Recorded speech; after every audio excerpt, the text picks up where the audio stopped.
He leans his face closer to mine, his eyes focusing on my chin and my lips and my nose. I watched you because I like you. He says it plainly, boldly, and his eyes flick up to mine. Don't call me Four, okay? It's nice to hear my name again. Just like that, he has finally declared himself, and I don't know how to respond. My cheeks warm, and all I can think to say is, but you're older than I am, Tobias. He smiles at me. Yes, that whopping 2-year age gap really is insurmountable, isn't it? It is when you're 18. I'm not trying to be self-deprecating, I say. I just don't get it. I'm younger, I'm not pretty, He laughs, a deep laugh that sounds like it came from deep inside him. A deep laugh that was deep from the depth of his chest. And touches his lips to my temple. It's like, ho, ho, ho, ho, ho, ho. Don't pretend, I say breathily. Yada yada dusty. Stop! No anime. Don't pretend, I say breathily. You know, I'm not ugly, but I am certainly not pretty. Fine. You're not pretty? So? He kisses my cheek. I like how you look. You're deadly smart. You're brave. And even though you found out about Marcus... His voice softens. You aren't giving me that look. Like I'm a kicked puppy or something. You have more than one character trait, unlike everyone else. You're so unique. You really are #not like other girls, Chris. Well, I say, you're not. For a second, his dark eyes are on mine, and he's quiet. Then he touches my face and leans in close, brushing my lips with his. The river roars, and I feel it spray on my ankles. He grins, and he presses his mouth into mine. We'll stop it there before it gets too exciting. Hello, everybody, and welcome back to another episode of the SBU English Club podcast, the best critique group that no one asked for. I'm Andrew. And I used to be called Jay, but today you can call me 1 and 2 halves. 1 and 2 halves, that's a pretty specific nickname. Does that refer to some quantity that's related to you? I'm notable for being really scared of one thing, and then there's like two other things that I'm sort of like kind of ambivalent about. So they call me 1 and 2 halves. So wait, why don't they just add it up into to 2? Isn't 2 halves just 1? No, they're like totally separate concepts and ideas, so it wouldn't even make any sense. You're clearly not erudite, or you already would have like puzzled that out. I guess I'm not. I don't know. I actually don't know. I might just be factionless. So we'll find out. Would you like to know what the one thing is, though? The one whole thing or one of the halves? The one whole thing. I'll give you a hint, but Okay. I can't tell you. Okay. Okay, so it sort of involves me and a hot babe going into the VR chamber alone and pressing our bodies really close together for like an extended period of time. That's the one thing. I'll leave the rest up to your imagination.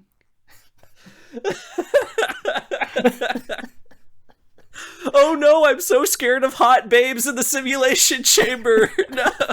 No simulation juice, please. Don't summon any hot babes. Please, no simulation juice. I can't take any more hot babes. Man, we should have been in Erudite. We should have been in Erudite, but snuck into Dauntless. I think that would be a much more exciting experience. Do you think, I mean, if the serum can be thwarted by having a second personality trait, do you think it can also be thwarted by reverse psychology like that? Who knows? Maybe it comes up in the sequel or something. It's already kind of reverse psychology what they do with it, but we're getting way ahead of ourselves. As you probably have already intuited, dear listener, we have been sent a wonderful, wonderful novel called Divergent by this young lady named Veronica Roth. Now, she's already published a trilogy of dystopia YA books, and 2 of them got turned into a movie, and then one of them was going to be turned into a series, or like got halfway done, and then they shit canned it. I don't remember exactly the story there. The third one it was going to be 2 movies, 7th Harry Potter book style. The first one came out, and then the second half got like turned into a direct to streaming series that was never made. Got it. Okay. So yeah, clearly Veronica's looking back on this and is like, hey, we need to start from square one, right from the first book. So she's called on me and Jay to run through Divergent and see if there's any advice that we can offer her to make this book more whole thematically, to be truer to the vision that she set out, and to really reflect on its place in the literary community. You know, it's pretty old at this point. I know the movie came out in 2014, but I don't exactly remember when Divergent was published itself. It had to be around like 2012, because I remember reading it in middle school. 2011, yeah. Wow. So it has been a while. And actually, like, full disclosure, like, behind the bit, I've never read this book before. I've tried it a couple times, and I kept getting bored for reasons that we'll get into. But also, I was kind of, like, stuck up about it, too, because I don't know if this was, like, unique to my middle school and early high school experience, but, like, Divergent was, like, the second-class YA dystopia, you know? Like, everyone, like, quietly hated it, and even the fans of it were, like, I don't know, kind of tongue-in-cheek about it. You know, Hunger Games was the hoity-toity, like, cream of the crop, top of the line, and Divergent was sitting here as, like, the hoi polloi, and I don't think anyone gave a shit about the Maze Runner, so that I don't count that one. So weird. We had a totally different thing going on. Yeah, I mean, Hunger Games was definitely, like, the cream of the crop in my middle school, but then there was, like, a boys versus girls thing going on with Divergent and Maze Runner. Oh, that does make sense. I'll let you suss out which was which. Yeah. If we want to be cis-normative there. Yeah, no, I don't know if anyone from high school actually watches this podcast, but, like, if you went to high school with me, please tell me if you even gave a shit about Maze Runner, because I saw the movie and I thought it was from, like, something from, like, the 1800s. Like, I thought it was, like, the thing with Piggy, the thing with Porkins. Lord of the Flies. Boys on the, yeah, I thought it was, like, Lord of the Flies. I was like, Maze Runner, this thing from, like, forever ago, why is this coming out? But it was, like, completely contemporaneous with these other ones. But yeah, so reading it in 2025 is actually a really interesting experience, like, for probably me and Jay's generation especially, and as people who have, like, not, like, seriously, but half-assedly kept the pulse on the way this kind of readership has evolved over time. I loved this book. This felt like stepping back home. I'm the chuggiest person on the planet. Like, I have not developed mentally since 2014. So, like, this felt so right and so perfect for me. I just could, like, sit here and all the memories were coming back. Like I mentioned, I never actually, like, read this book more than, like, a couple chapters before DNFing it when I was, I don't know, 14 or whatever. But I would go see those movies with my friends, and we were yelling and hollering at the screen because it was just, like, the worst shit in the world. And there was something about, like, gas and, like, sucking the gas out with fans in the second movie that was just so weird. What? No, it was so funny. And, like, it was double weird because the actress for Triss and her brother Caleb were dating in The Fault in Our Stars, which I did read and I did like. So it was, like, a lot of weird stuff was going on in the psyches of, like, young teenagers, and this brought me right back to it. I had so much fun, and I'm really excited to go through this with you. I mean, feelings about it aside, this is, like, undeniably the Typhon that begat Light Lark, that begat Zenith, that begat even things that are a little more obscure, like Handbook for Mortals. So, like, this book is so interesting from like a literary lineage perspective. I'm so excited to talk about that. For sure. Yeah, I found more parallels with Handbook for Mortals than, like, by quantity, the other, like, obvious YA parallels that we could find. So, yeah, it just feels like we're archaeologists right now. This is probably going to be a more chatty vibe because, like, there might be, like, a couple things to say about Divergent literarily, and we'll just spend a lot of time just, like, mulling over what happened and where we are right now. Yeah. So we're going to be digging down into the ruins of Troy on this one. I mean, there's, like, we'll offer critiques of Divergent for sure, but there's, like, a little bit less of a point of like critiquing it itself at this point, I think, because it's like sort of unassailable, right? Like it's almost 15 years old. I don't know that it like is as fresh or like needs as much critique, but we'll see. I think we'll be talking about other books just as much as we talk about Divergent. So, before we get into that though, Jay, there's a couple people that I would happily share a choosing ceremony knife with, you know, where you each use one single knife. One single knife where we all get the same bloodborne illnesses that the first person had. Yeah, but I would happily do it with Pink Catsy, Simply FJ, Dreekalith, Aiden Feldkamp, Rin, Arthur Clybourne Wrights, John Pick, Window, Zubin Kane, Spooks, Courtney, WandaVision, Hallucigeno, and Catherine. And, you know, funny that we were mentioning the simulation serum earlier, because I would like to thank the first recipients of the SBU simulation serum. They are Natalia Mallard Griff, Ace, Milo is Tired, Evil Red Flame, Will, A Marvelous Geek, Peach, Navari, Merke, and Renee Starkiller. You guys will be activated in short order following the release of this video. I don't know if I'm going to share the same knife as y'all, but I will definitely hide some like petals in my sleeve and sprinkle them into a bowl along with all of your blood. I hope that that's okay with you guys. All of our members and supporters get early access to our content, as well as exclusive side podcasts such as Not an Audiobook, a Crown of Starlight companion podcast, where Jay and I give you the social clout of reading an unpublished book without having to make the investment.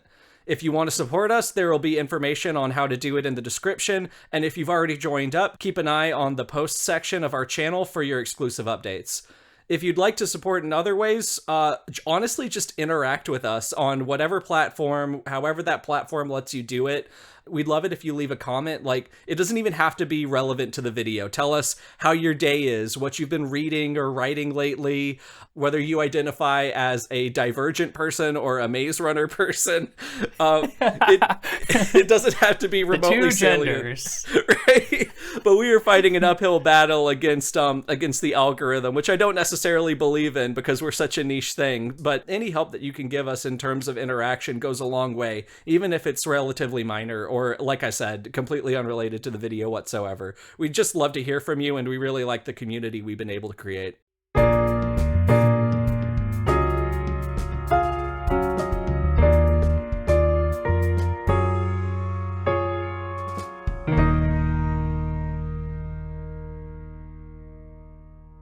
All right, Andrew, you did me the enormous favor of summarizing the first half of the book, and then I will take the summary in the second half. To be clear, we did both read the entire book. We just summarized our own half as we did in Days of Yore. So let's kick it off. Stop me if you've heard this one before, Jay. Like most girls, Tris Pryor has always been different, but not like the others. Like the others. So, Beatrice Pryor lives in the first couple chapters of The Giver by Lois Lowry, where she just lives in this like really sheltered, it's very like evangelical, homeschooled coded society known as Abnegation, which is one of 5 factions that we will get into in short order. Not only are there 5 factions, this setting is distinctly just Chicago. In some nebulous post-apocalyptic future, there's just like giant walls around Chicago. Actually, we should just stop here and like name all of the factions and their one character trait, because I don't want to get into it. And also, I think we all know at this point, so there are 5 SAT vocabulary words that that Veronica was really excited about. Is dauntless a real word? I thought that was like a neologism. Actually, no, dauntless is in fact a word. They are all words. So oh wow, awesome.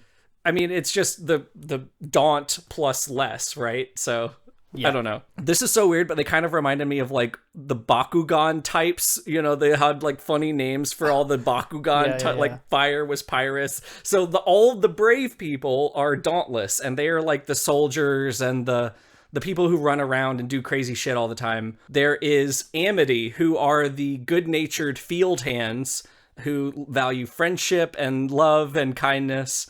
There is abnegation, where Beatrice Pryor grew up in, where they value selflessness and they don't even look at mirrors more than once every 3 months, lest they fall victim to vanity, like the Tumblr thing. There is candor, who value being candid. Yep. And then erudite, who value being erudite. Sorry. Who'd value being the little guy from the INTJ results of the 16 personalities quiz. Yes, the guy with like he's like pointing at equations or flag. Exactly. Yeah, so I'm just kind of joking around. Like, obviously these are very circular definitions, but I imagine if I were like buying into it and drinking the Kool-Aid as a teenager, it would be pretty satisfying to find these definitions for the first time. Or like, I'm pretty sure erudite was actually an SAT vocabulary word of mine, so that was kind of cool. This book did teach me the word candid. Yeah, I'll be candid about that. See, it's all circular. Okay. Notably, though, there's some interfactional like tensions that we'll get into later, obviously, because every single constituent member of each of these 5 individual The Giver cults with different vibes has one single personality trait. And if you don't have that one single personality trait, you are a social pariah. And if you don't fit into any of the 5 squarely, you can become factionless, which is just like you live in the slums and you don't do anything. They're like normals from Powerless, you know, regulars. What are they called?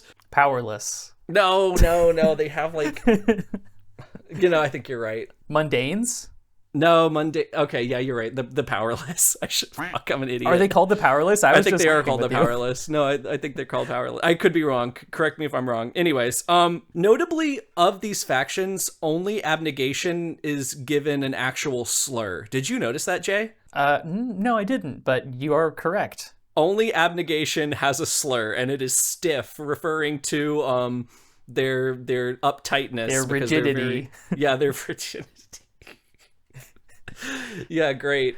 So I think that's interesting. And again, we're supposed to equate these people with like a sheltered evangelical kind of vibe. So the fact that they're the only ones with a slur is funny to me in this placeless way. I don't know if it's funny to anyone else, but we'll get into it. When you turn 16 in this society, you don't need to remain in the cult in which you were brought up. There are 2 hero's journeys things going on here that we always like to rag on. There's the call to adventure aptitude test, and then the inciting incident choosing ceremony, where you get to choose your own adventure. Beatrice, wake up. It's time for the inciting incident to happen. No, it's not. You're going to be late for inciting incident school, Beatrice. It's the call to adventure school, Jay, because you don't have to answer it. You don't. That's true. So, anyways, so this happens when you turn 16.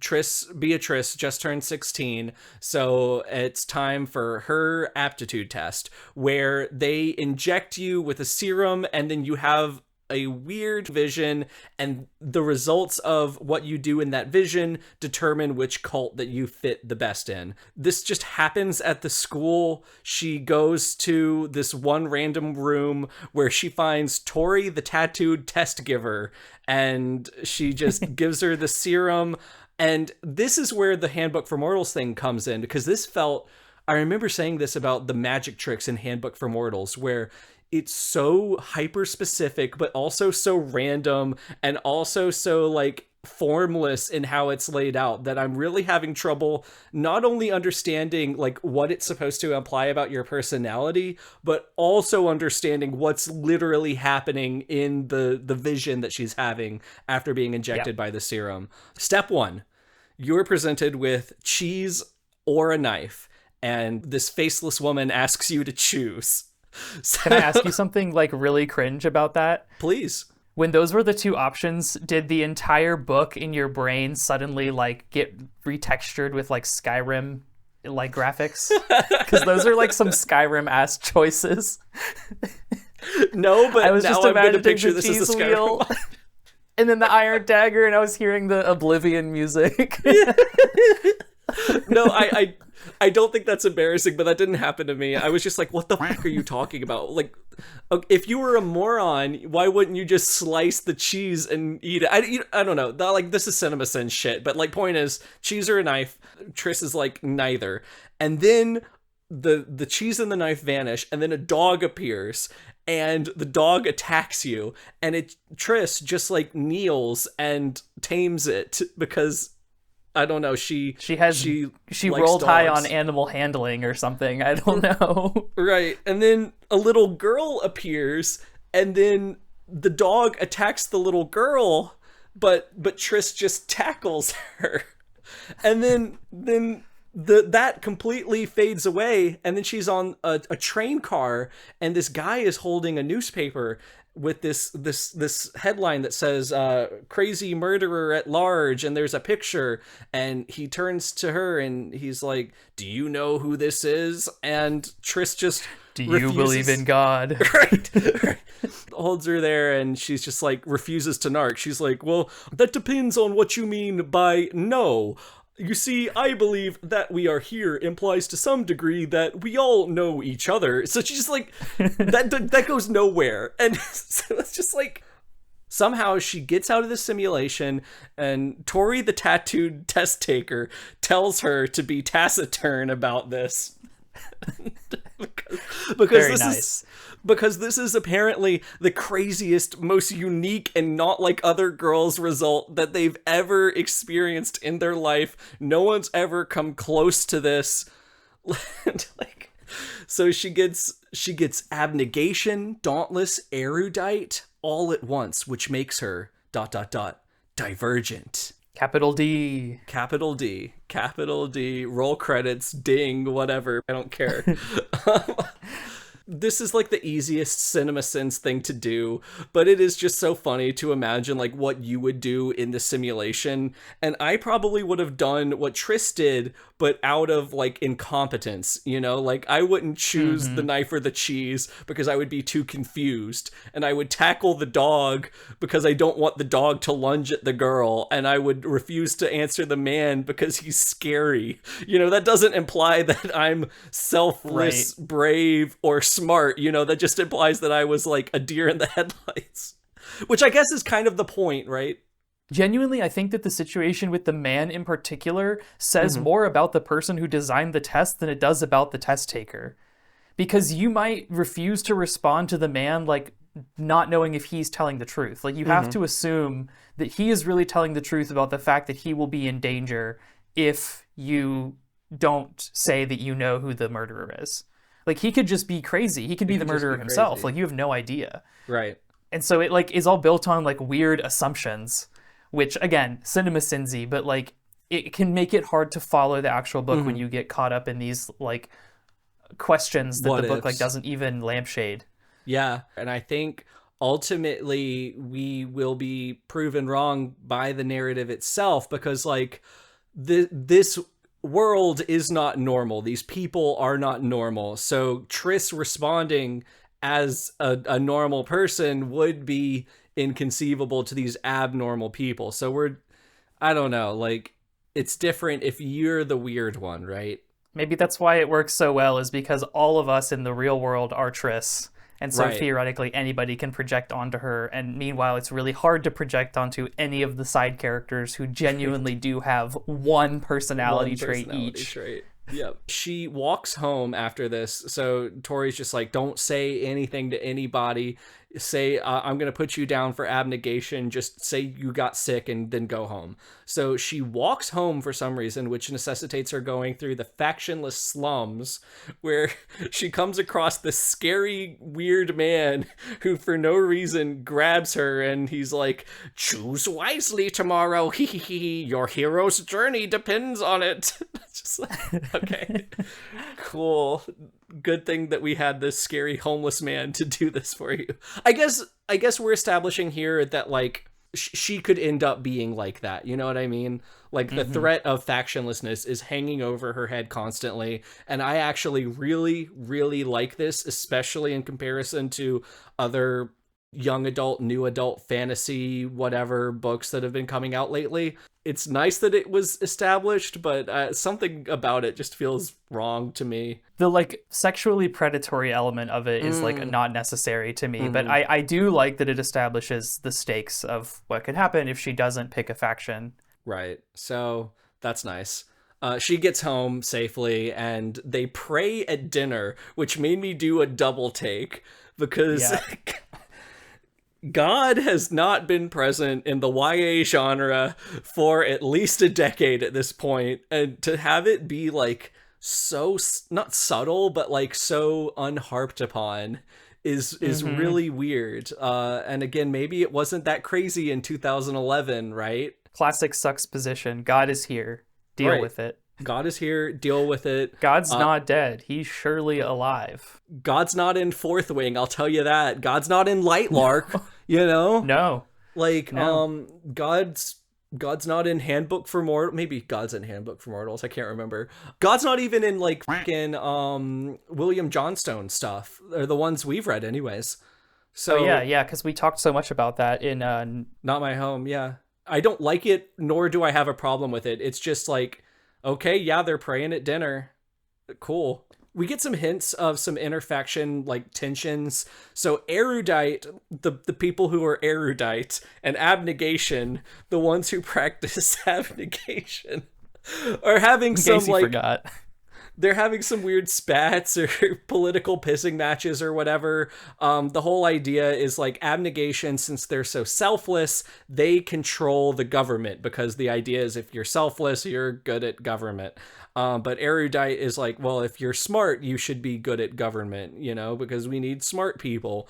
But apparently there's some drama in abnegation because the current leader, Marcus, his son defected for his choosing ceremony a couple years ago. His son, Tobias, who is hinted at being a very sexy bad boy.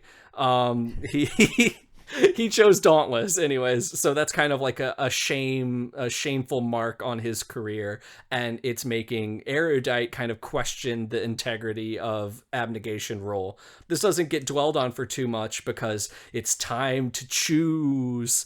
Everyone's mysteriously aware that shit's gonna go down. Like Caleb is like, you know, we gotta choose ourselves, you know, her name's Beatrice at this point. We got to choose ourselves, Beatrice. It's important that we do what's right. And then her mom pulls her aside and she's like, I love you no matter what, honey. And the dad's like, you're going to make me proud. So it's just like, there's a lot of tense moments leading up to this, you could say. Mm-hmm. Yeah, everybody seems like to know that something is off. But then it's time for the call to adventure ceremony, Jay, which, as we've alluded to, involves a bloodletting ceremony where like 100 kids use the exact same knife to draw blood and then bleed into respective fires representing their new cult or whatever. And like, we're not the first people to point this out. Every stupid blogger the world over has been like, why haven't they died of a bloodborne disease already? But I just can't get over it. It's that crazy that like I don't even think it's wiped down. Like, it's just, the thing is that anybody who points out smugly that that's a plot hole is like being mean about a good point. Like, that is the kind of thing that an attentive writer should have thought about and have lampshaded in some way, or just like come up with some easy solution. Like, it's an easy critique to like subvert before it even happens, and yet she just left it in. And it's like, why undermine your own world building that way? It would be like the first thing like an editor would have picked up, right? Maybe they left it in as rage bait to get people to talk about it. Oh, that's a good point. Maybe they did. Maybe we're falling for it. Oh well. So for some reason they go in reverse alphabetical order just so that Caleb can go before Beatrice. Whatever. Caleb chooses erudite, and then Triss is like, it was so obvious he was reading a book one time. I should have seen this coming. It's right under my nose this whole time. Which is silly, but you know, okay, we are living in this crazy one personality per culture world, so like, I guess it works. So Beatrice, and I want your take on this, Jay. Beatrice has mentioned Dauntless because she like drove the bus to school or rode the bus to school and then saw a train and was like, oh, the Dauntless use those. But other than it being mentioned in her call to adventure test, Dauntless has never really felt like a thing that she cares about. Nonetheless, she slices her hand open and bleeds into the Dauntless bowl of fire or whatever. I got the impression, like, from that scene where I think she's at school and she looks out the window and sees, like, a dauntless couple, like a guy and a girl, like, exhibiting the mildest PDA in the world. Like, she stares at them a little bit too long. I got the impression that that was meant to be the moment that we clock as, like, foreshadowing that her decision has already been made. But I do think that other than that one thing, if you happen to glaze past it, she mentions it, like, maybe one other time in passing. So... I don't know. That was my read on it. Now she's like become a complete outcast because she's just thrown herself into what's basically the Marine Corps, and she can't even bear to look at her parents but for one final look back where she sees the disappointment and shame on her father's face. But there's no time to dwell on that because it's time to super duper run and super duper jump on a train, and she's like trying to climb up, and then they like get on the roof of the train, and they do, and then they're like go from the roof of this train to the roof of this other building, and then she does, but some people don't, Jay, and that's because it's super serious. There's this girl whose sibling brother, I think it was a boy, it doesn't matter because he splats against the concrete 20 stories below. Not all the kids make it that have chosen Dauntless, but they all end up eventually, except for one or two of them, on the roof of this building. Yeah, even the kids who were born and raised in Dauntless are at risk. Nobody is safe here. Whoa! Which, you know, I'm sure your parapet alarm bells are coming up right now because this is some cool badass like physical trial that's like supposed to like kill a bunch of people. And weed out the frail ones. And the sickly ones in the pack. Yeah. It is night and fucking day how much I care about jumping off the train versus crossing the parapet. And I think it comes down to quantity. Was it like 50 something people died on the parapet or died falling off of the parapet? And maybe 2 people, just one named character, dies jumping off the train. It is so much more harrowing and so much more personal to have this one specific character that you care about versus 50 bajillion golly gee drillion people died and plummeted and then all their shit was burned because we don't believe in generational wealth in Fourth Wing, even though that never comes back up and I'm still salty about it. And like, I cannot express to you how much more I care. It's as simple as giving the person who dies a name and a sibling to freak out about their death and then letting us watch that happen, because then it's easier to like project onto that. Right, that could as opposed be to you, like, Beatrice. It could be you. But it's really hard to imagine yourself being one of 50 faceless mooks doing the Wilhelm scream as you topple off of the Monty Python parapet. Right. But Yaros did name like one of the people who fell, but it still just didn't do it for me. And I think it's just the cartoonishness of the quantity of people who died. Mm-hmm. I won't belabor the point, but I'm really feeling it at this point. Compared to Fourth Wing, this is like Shakespeare. There's a faction leader for the Dauntless that shows up, and they're like, you need to jump into this giant fucking chasm if you want to join Dauntless. And then all the kids are like, wait, that's crazy. That's exhibiting a level of fearlessness and imperviousness to being intimidated. I didn't know that when I was signing up to Dauntless.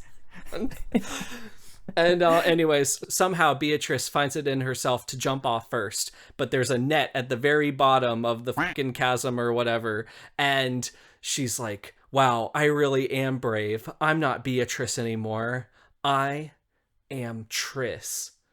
And but she doesn't even come up with the name like for no reason. Like somebody prompts her to come up with a new name, which is weird because okay, sorry, Cinema Sins moment again, but is she really the only person to change her name? Are you telling me nobody else, not even Al, wanted to change his name? Yeah, it's Al's so a stupid weird. name. Like Like the guy who, like, I don't know, helps her off with the net is like, "Are you sure you want to be called Beatrice? You can be whoever you want here." And she's like, "I'll be Triss." Oh, yeah. And like, was she the only person he asked? He's like prompting her to do this. It wasn't her own choice. That's a good call out. I didn't think about that. That's really funny. Anyways, so her name's Triss now, so I can stop stumbling over because I keep calling her Triss subconsciously. Mm-hmm. But now they're in the compound. All the kids have joined up. There's more drama yet to be had, Jay, because their drill sergeants are this guy named Eric and this super cute, sexy, mysterious bad boy named Four. And Eric and Four come up to all the kids and they're like, only 10 of you will be able to join the Dauntless. Not only the new people, the people who had switched over, but also the people who were born into Dauntless. Only 10 of that group put together will be allowed to join up and actually be Dauntless. Everyone else will be forced to be factionless, which I think, again, to compare this to Fourth Wing, is so much better and so much more exciting than the threat of her just dying. It goes back to that weird encounter with the homeless guy, because like, as little as I liked that scene, it shows that if the worst happened to Triss, the story could still go on, and that would be an interesting story. But we don't have to, it's not, you don't have to have it. She doesn't have to just die. Like, I don't care about Violet Sorrengail falling out of the sky and splatting into a parapet or whatever. I care about Triss Pryor having to navigate being a social pariah. So that's to quote really Jafar, cool. There are things so much worse than death. Yeah, exactly. Literally, exactly. So that's a really great stakes. I can't remember how many kids there are to start. I think like 20 something. I think about 20. So half the in class, total. right? Half the class of new recruits is going to have to be homeless and or die, which is cool. None of the characters matter because they all just have one personality trait, but there's two personality traits. They get the inherited personality trait from their faction, and then they have a personality trait of whether or not they're mean or nice. So the nice people, Okay. the nice people are Christina, Will, and Al. I keep coming up with Fourth Wing references. Christina is exactly like Rhiannon, but she's pointedly like not gay. So that's one writing point for Yaros that Veronica doesn't get. They also do that thing with her where they point out like many, many times that she's black. I don't know if you clocked that with Christina. Yes. No. Oh, yes. No, she is black, which Yeah. Rhiannon also was. So. Oh, okay. Diversity for the win. Lord. Anyways, the mean people are Peter, Molly, and Drew. Peter is from Erudite or Candor. He's from one of the smart people factions. I don't care. Yeah, doesn't matter. So they're like the three mean people. They'll be like bullying Triss all the time and being like, haha, you're looking a little stiff there, aren't you? Stiff. And like try to kill her or whatever. It's so stupid. And speaking of or stupid, whatever, just casually, doesn't matter. and speaking of stupid, I finally get to stop talking about Fourth Wing because from here on out, the narrative kind of feels like Sonic High School in very particular ways. So the first day of class, it's like, they're like, we're going to teach you how to shoot a gun and win a fight, which sounds exactly like something Sonic did when he went through his dark phase. Sonic went online and started Googling pictures of guns and cigarettes. So it's like, that's the same caliber of shit that's happening to Triss right now. So she actually is a pretty good hand at shooting a gun, and she's a good hand at fighting, but she's small and meek, so it takes her a little bit to get up to speed on it.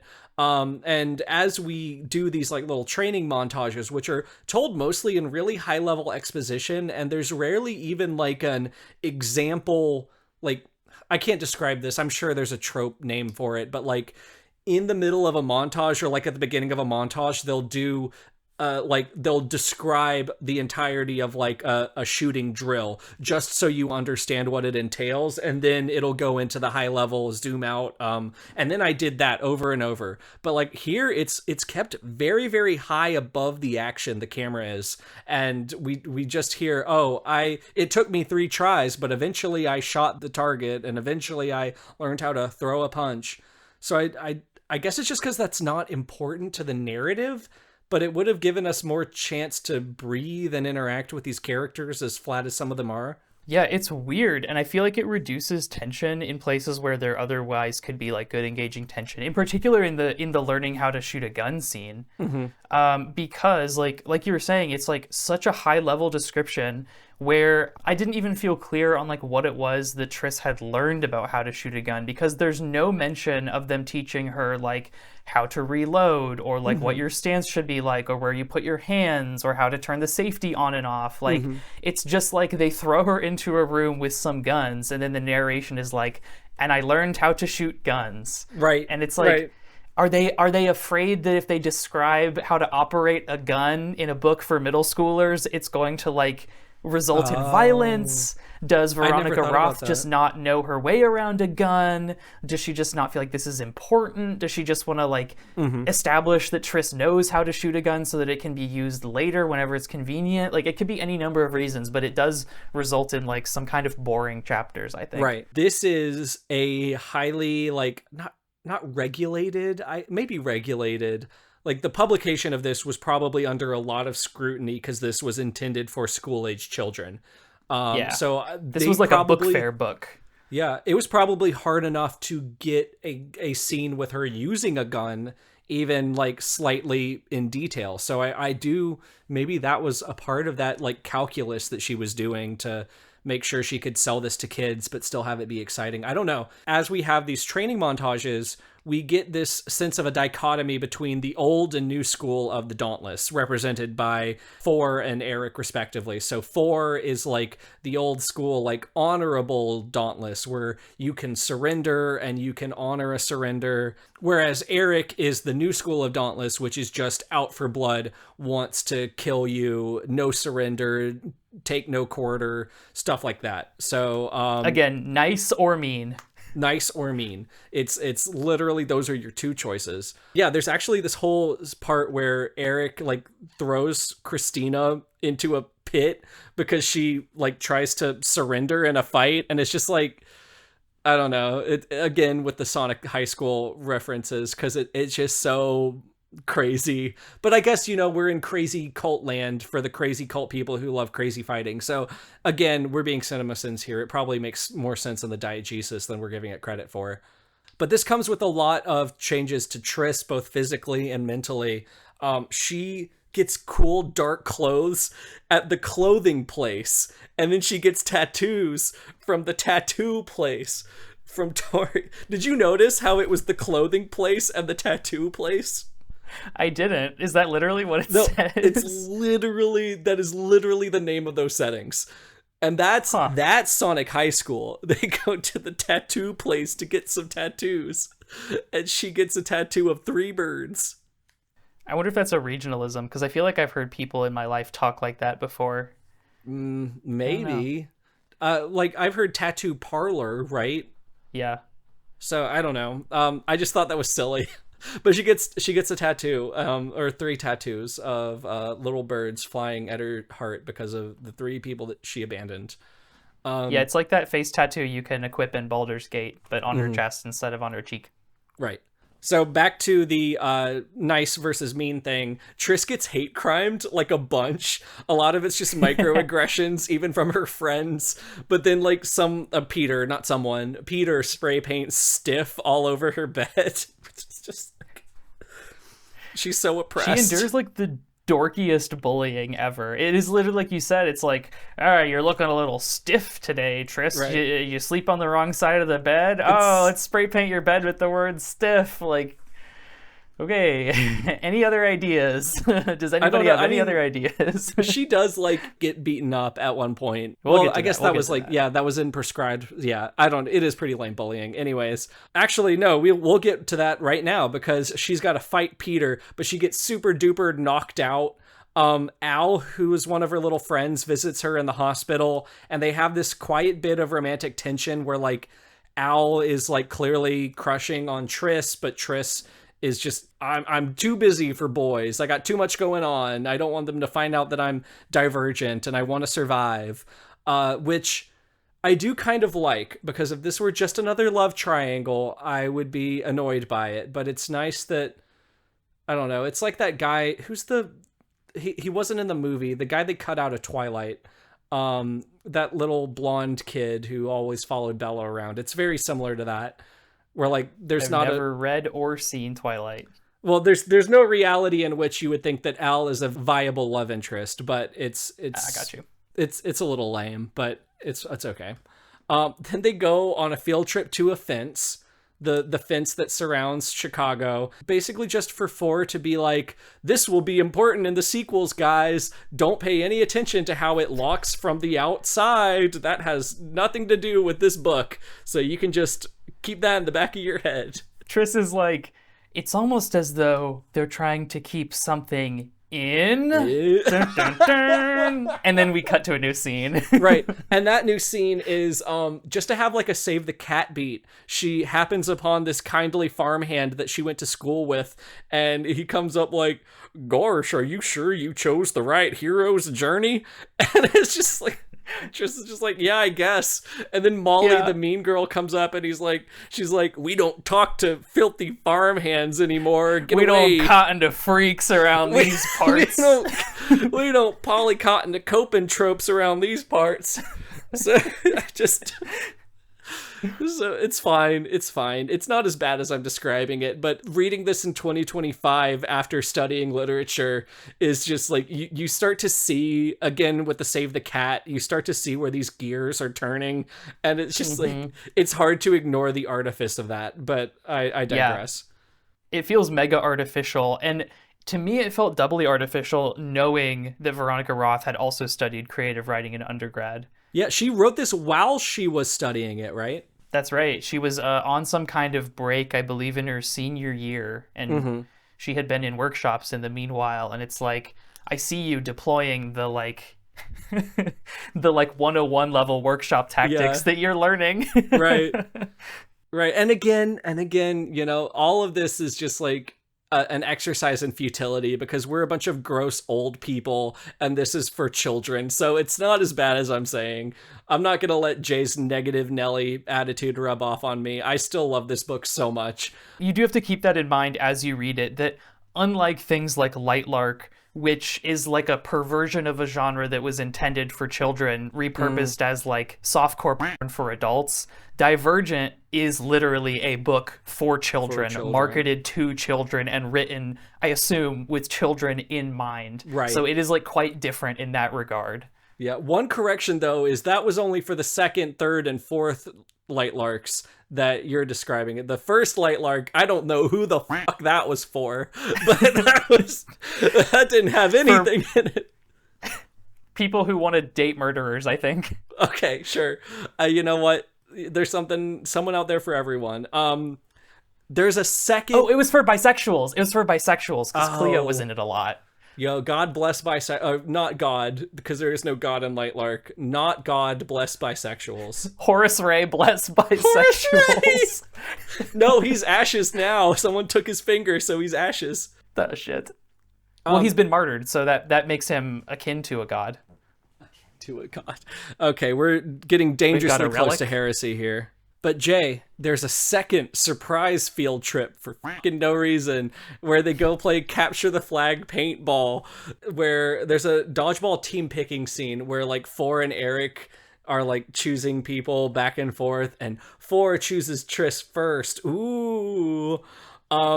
Which is really funny. This goes back to the by kids for kids, because that's probably viscerally relatable to a lot of like kids.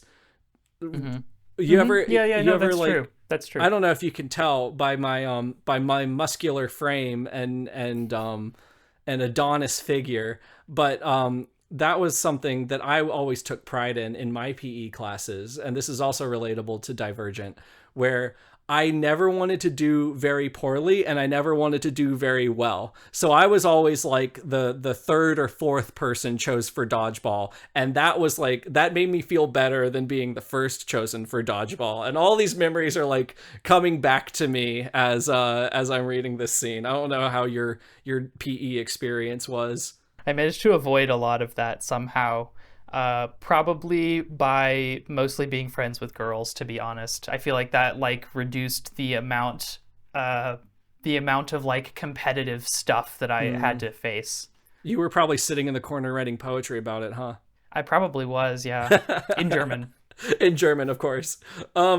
So anyways, they run around. It's so silly. Triss climbs the Ferris wheel to get a better vantage on Eric's team so they can capture the flag better. Four goes with her, and there's a lot of weight placed narratively on Four treating Triss maturely. You know, like yeah, she's like his student, but like he's obviously treating her as like more than a student, not just in a romantic way, but also in like a peer way. Right, which is nice. It's kind of like the Oro thing. Like, I just like it when people treat each other with respect. I don't know why that's so much to ask in so many situations, but it is, and we don't have that problem. So we learned that Four's afraid of heights. Whoa, crazy. This is such a big deal because Four has been presented as this, like, stoic badass this entire time. But Triss like suddenly displays like savant abilities to come up with battle plans, and she's like, we'll send this detachment over here and that one over there, and then they win the fucking thing. She treats it like Fire Emblem. She's like, yeah. Okay, we'll flank them this way by moving up this side of the grid, and then we'll have these units go directly for the choke point. Right. And because this is turn-based, we don't actually have to think about things working in real time, so it'll all just be okay. It'll all just be fine. We go back for more Sonic High School badass classes. This time they're throwing knives because of course. And I think like Al gets in trouble for not wanting to pick up his knives while other people are throwing them, so they just throw a bunch of knives at everyone, and Triss and Al have to stand together and they like do like the carnival thing where they get surrounded by knives. It's so they silly. Do the Handbook for Mortals cover. Yes, they do the Handbook for Mortals cover. Shit, I totally forgot about that. But then it's time for Bring Your Parents to the Compound Day. Yay! Where all the kids get to visit their parents get to visit the kids, which Triss does not expect to happen because again she like betrayed her people or whatever. But it turns out that her mom showed up. Ooh, how does she know how to get around in this compound, Jay? She sure is mysterious, and she might be a secret badass. So, and she like meets Four, and it's all very cordial, like meet the boyfriend kind of thing. It's very funny. I do kind of like it. But then her mom like pulls her aside, and she's like, "You need to go to the erudite compound, wink wink, and go talk to Caleb, wink wink, about the serum that we use for the simulation." And Triss is like, "How did you know to duck into this corridor specifically?" And she's like, "Don't worry about it, buddy." It's just like they play coy with her being dauntless for like ever, but not forever. By the end of the chapter, Triss pretty much says, "Oh, my mother was a dauntless." Notable is that this is like the first actual concrete goal, like active goal that Triss has had in a long time. Like, of course, there's always the sort of like passive goal of like survive. Yeah. But now she has like an objective marker on the map, but she won't go and complete it for an arbitrarily long amount of time. Right. That's a good point. It will be an arbitrarily long amount of time. Triss tries to admit to her mom that she's divergent, and mom's basically just like, I know, don't say anything, don't tell anybody, you know, you just be completely the middle of the pack. Don't do too poorly, don't do too good. You don't want to draw any attention to yourself one way or the other, which is again very Handbook for Mortals, because she's like trying to suppress her natural abilities in order to blend in, and kind of the opposite of Lightlark in that regard. That's a little plot point morsel for you, but we have to go right back into the fighting and badass classes. Don't worry, guys. No, you're missing those. The morning of Bring Your Parent to the Compound Day, Triss like pretty much gets sexually harassed by the mean people. She gets out of the shower and like Peter, Molly, and Drew yank off her towel and she runs off, and it's again kind of very like schoolyard bullying, you know, but It's intense but never explicit or graphic. yeah, that's a good way to put it. Yeah, there's like an undercurrent of like sinisterness about it, but the book never oversteps into like the gauche. Right. So she's like really mad at Molly, and the next time that they're doing their fighting classes, she super duper beats Molly up, and it's super badass, and Four has to pull her away, and Four's like, go take a walk, Triss, you're in it too much. And it's just like when Isla felt the badass spirit come over her and fight her a bunch. So yay. Hooray. Then it's time for the tournament arc, where not only do the transfers, but the Dauntless initiate, the Dauntless born initiates, all have to go in this like gauntlet basically and fight each other a super bunch. And this is going to be one of the final tests to determine who gets cut and who doesn't. This creates a pretty big tone shift in the kids. Al like tries to, or kisses Triss, which is awkward, and then Triss is like, sorry, I'm not into physical affection, and it's just super awkward. And Al's just been like this pitiful character. He like cries at night and always seems to be getting in trouble for insubordination or one thing or another. Then this like background character, Edward, who I have not mentioned before and doesn't really matter. He gets stabbed in the eye and then just fucking leaves the next day. So things are getting pretty serious over here. It's not Babytown frolics anymore. But then and I wish I remember why. I don't really know why this happens, but Triss gets invited to hang out with the cool kids, and they run and they jump and they shout and they yell, and they take an elevator to the 100th floor of this random building, and they zip line off, and then they catch each other as they fall. And I get what this does to her character. It like establishes that she's really come into her own and feels like she's a part of it. But diegetically, I have no idea why this matters. Was it like a rite of passage, or did they just randomly decide to do it? It was kind of weird to me. I also understand like what this does for her character, but it's like we've already seen her do a bunch of like running and jumping and climbing and swinging. It's just like more of it. The only way you can make it more intense is to have more of it, as we learned in day one of creative writing class. Quantity over quantity over quantity, as they say. So this is a really good save the cat beat, because at the exact 50% mark of this book, Triss has come into her own. She feels like a badass. When she looks over at the Dauntless members at the mess hall, she's like, these are people who are like me. And with that, we end the 50% mark, and it's time for everything to start paying off and getting exciting. Oh yeah, this is where the real summary kicks in, because there's no more glazing over the like insignificant characters. There is actual payoff to things that are set up in this book, unlike in some of the others that we've talked about in recent episodes. So let's let's get down and dirty with this. Looking at myself now isn't like seeing myself for the first time. It's like seeing someone else for the first time. Beatrice was a girl I saw in stolen moments at the mirror, who kept quiet at the dinner table. This is someone whose eyes claim mine and doesn't release me. This is Triss. See? She says. You're striking. Under the circumstances, it's the best compliment she could have given me.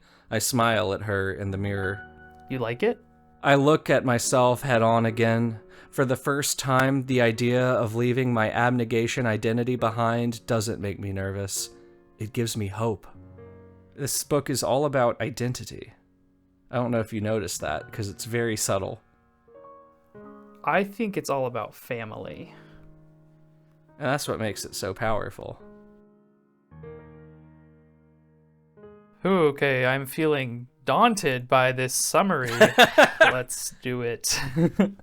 Usually your understanding of literature is so erudite. We all... I appreciate your candor in saying so, Andrew. The amity I that wish we you I wish you hadn't abnegated doing the entire summary, because now I have to take over. So everything that we have heretofore experienced in the Dauntless compound was basically phase 1 of their initiation. Mm-hmm. We cleanly begin phase 2 at the actual literal 50% mark of the book, which is kind of remarkable in its own way. Mm-hmm. Phase 2 combines, like Andrew was saying, the Dauntless-born initiates with the transfer initiates, so now they're going to be competing more directly with one another. And the first thing that phase 2 involves, actually I think this is the only thing it involves, is like taking repeated injections of like scarecrow fear serum. Yes. And basically trying to overcome the horrific hallucinations that it induces as quickly as possible. We won't like get too many iterations of these because it's like the same thing every time for most people, it sounds like. So like we get it described in detail the first time, and then after that Triss will just be like, and then I did another round of fear serum.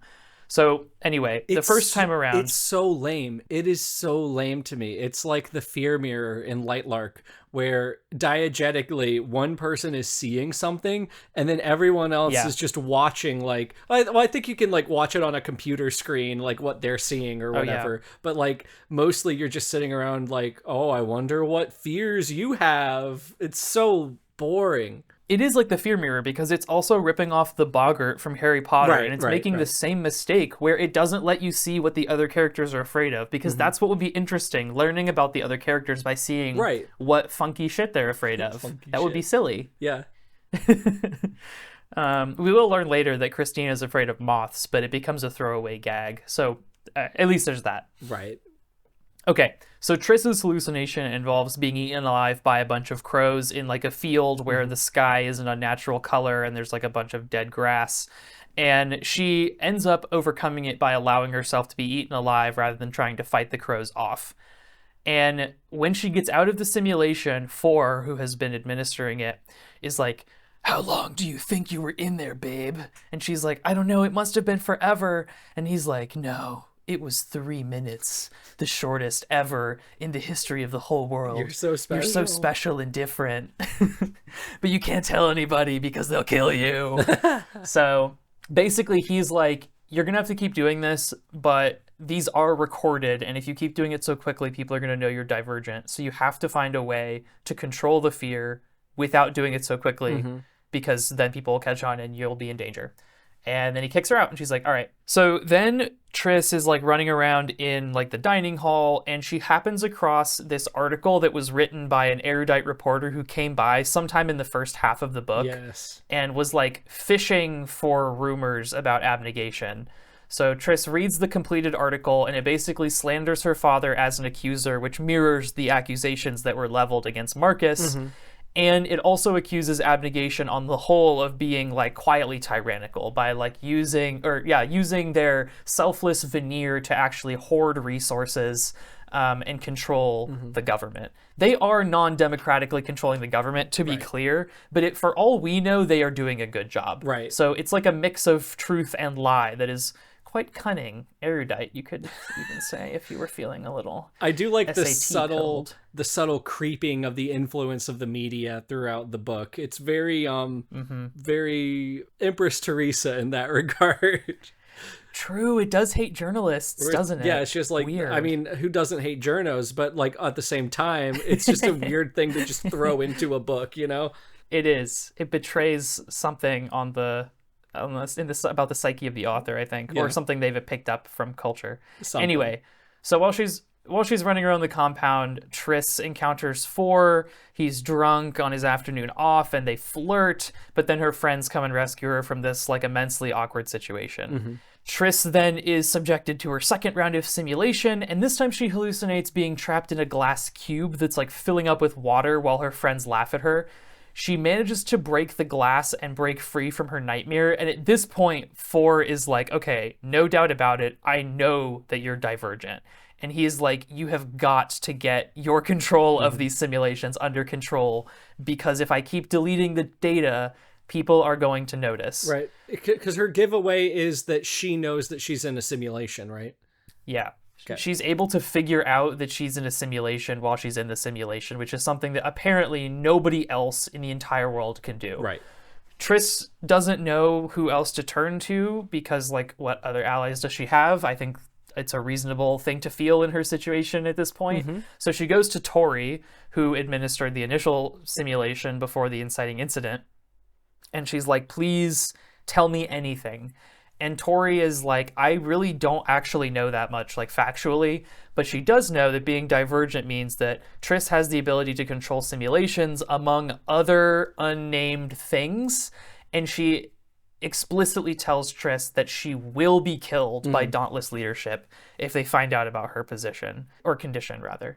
I don't really know why we waited this long to get that explicit threat, maybe for the sake of having it escalate here, but I kind of think that would have been good to know a little bit sooner, because it's like, okay, now things are a little more serious. Well, what do you think? I don't know about that. I think all it did was name the threat that was already there, because what else are you supposed to intuit from do not tell anyone about this, even your parents, no matter what, ever? Like, to me, I was already kind of like, oh yeah, she's gonna get murdered if anyone finds out. Yeah, she's gonna get murked. Maybe my judgment on this is being clouded by having already read it and knowing that threat is there the whole time. I don't know. So maybe disregard. But there are things worse than death, a wise man once said. So a bunch more articles from Erudite come out and start circulating among the Dauntless, all of them like haranguing abnegation, and it's like various council member leadership people. Erudite like starts advocating for democracy and questions why people who choose abnegation, who basically define themselves as selfless, should be the ones who get handed the government without question. And again, like, that is a good and valid question to ask, but if you're paying attention, you know that Erudite is asking it in bad faith. So it is like a tricky political situation that I think fairly mirrors real life. You can't always trust your political opponents to be playing nice. And Erudite is definitely not here. So Triss rightly interprets their like rational veneer as cloaking a revolutionary intent, like outright war is brewing, she starts to suspect. And then for issues like this mid-phase progress report, and it's bad because Triss is on top, which she should not be, because it's suspicious that she was doing kind of middlingly in phase 1, and now in phase 2, all of a sudden she is the best in her class. Peter obviously is like pissed about this, and so he starts like sowing seeds of discontent among her friends. He accuses her of like pretending to be weak and really being strong. And this doesn't really work on Christina or Al so much, but Will is like convinced a little bit. And I think it's because he's erudite, or formerly erudite really, so he is like more susceptible to this kind of like reasoning type of argument, I guess. But whatever. It's very weird. It's weird. I don't even fully know why Triss continues being friends with him after that point, because it seems like he doesn't trust her and she doesn't really trust him because he doesn't trust her. So it's like, I don't know. But it won't matter in short order. Yeah, so that night Triss goes on a walk just to clear her head, I guess, and she overhears like a mysterious female voice in a back alley telling Eric that his main priority as Dauntless leader, a task that he was given by said mysterious voice, is to root out the Divergent rebels. But before she can hear any more, Triss is hauled away by Peter and, surprisingly, Al, who work together to try to throw her into this big chasm that's in the Dauntless headquarters. She's saved at the last minute by 4. Peter, and Drew is also there, obviously, because he's one of Peter's lackeys. Drew gets like really, really badly beaten up, and Peter and Al run away. When Triss wakes up the next morning, she's like suddenly in 4's apartment, and he tells her to pretend to be more vulnerable going forward so that she'll like provoke less of Peter's anger, and they flirt a little bit some more. And weirdly, 4 has the phrase "Fear God alone" written in like big block letters on his wall, which is like, huh? What do you mean? He's a Christian. He's a good Christian boy. He's a good Christian boy. It's one of his fears is the Lord. Heights, God. Heights, God, the Son, and the Holy Spirit. There's your 4 fears right there. Oh man, what is it called when you draw the Trinity with 3 points, but then there's also a point in the middle to symbolize like the whole thing in its entirety? The tripartite one, the Trinitarianism. I don't know. Nope, that means 4. Tetragrammaton is the word for God, right? It doesn't matter. Tetragrammaton is Yahweh. Okay, anyway. The next day, 4 introduces the group to what is going to be the final stage of their initiation. Basically, they get into a VR chamber where everybody will have to endure like a full 3D or 4D, I guess, simulation 4D? of their of their biggest fears in real time. I guess. I don't fully understand the mechanics of this. Like, somehow you get injected with this serum, and then if your fear is, to pick a random one, claustrophobia, you will actually start to like feel crushed to the extent that you will, I don't know, like fully bundle up. It doesn't really make a lot of sense, but don't worry too much about it. That would be an interesting example, to have your fear be claustrophobia. Especially if you had a crush on somebody that it would be somewhat fraught to have a crush on, but we can return to that. Yeah, we'll come back to that. This is going to be viewed by a panel of judges this time, so I guess that's supposed to like be more scary. We don't ever really learn who these judges are, and they remain faceless, but there are going to be lots of people watching, and I guess the characters are like worried about them. Might be embarrassing or something. The next day, Al's body is hauled up out of the bottom of the chasm. There is a drunken funeral, and Eric pays lip service to what a great guy Al was, and Triss is really, like, naturally extremely disgusted by this and sneaks off to be alone, but she runs into 4, who tells her that she needs to be more careful, and he's like really intense and scary, and he like corners her against a wall, and he's like, you need to, like, they're gonna be onto you, like, you gotta like keep your head down. And then he kisses her forehead like in a way that's tender and not really in line with the tone of the rest of the scene. It's like very, very weird. Uncomfortable. But yeah, Al killed himself, basically. I think you're softballing Eric's reaction or Eric's speech about it, though, because I didn't think that was purely just like being overblown by Triss. That Eric is like trying to turn this into a suicide cult, basically, being like, Al totally was not afraid of death, and we should all be like Al. Al will be remembered forever because of his brave actions that we should all be willing to do. So I was also as unsettled as Triss is in this scene. Yeah, no, she's right to be unsettled and grossed out for that reason.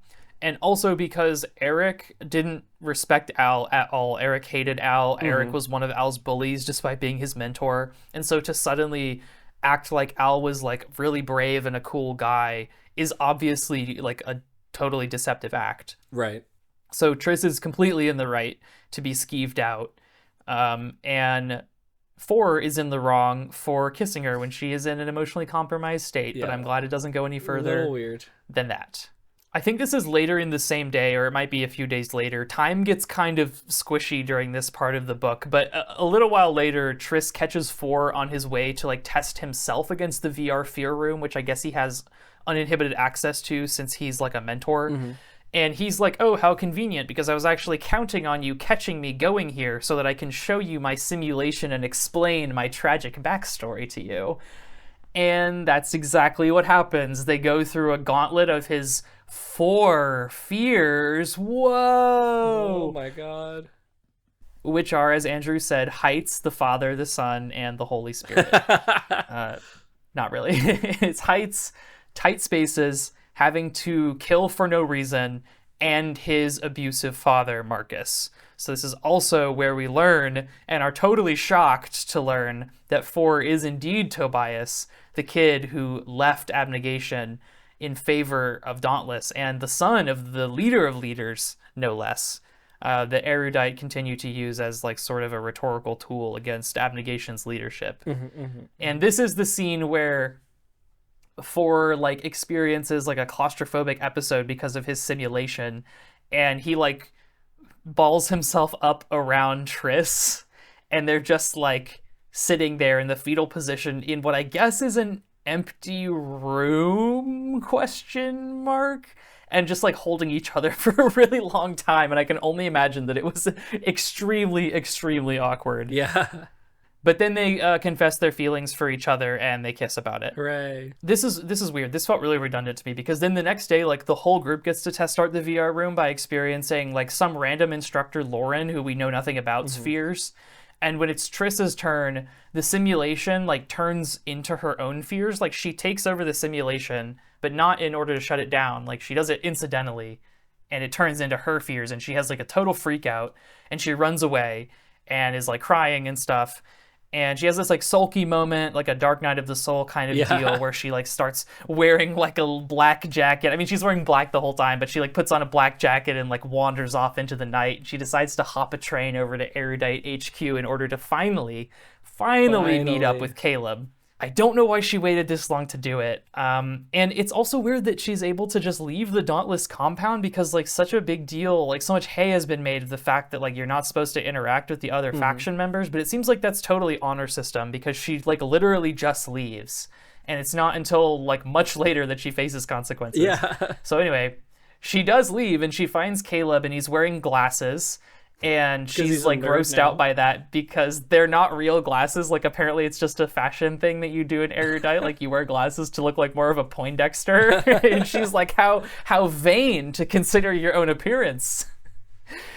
What? And she's like, hey, you're weird and I don't like you anymore, but Mom said you need to research this thing. This serum. And just as she is revealing this information to Caleb, and also they reveal this information under the Chicago bean to remind us that we're in Chicago. Like they walk over to the bean and like have this talk in the shadow of the big bean. I don't know much about the Chicago bean, but is it made out of a material that can rust? I also wondered that, and I don't know, and I didn't look it up. Okay, I if you know anything about the Chicago bean, please let me know if it's subject to oxidation, because I didn't think it was.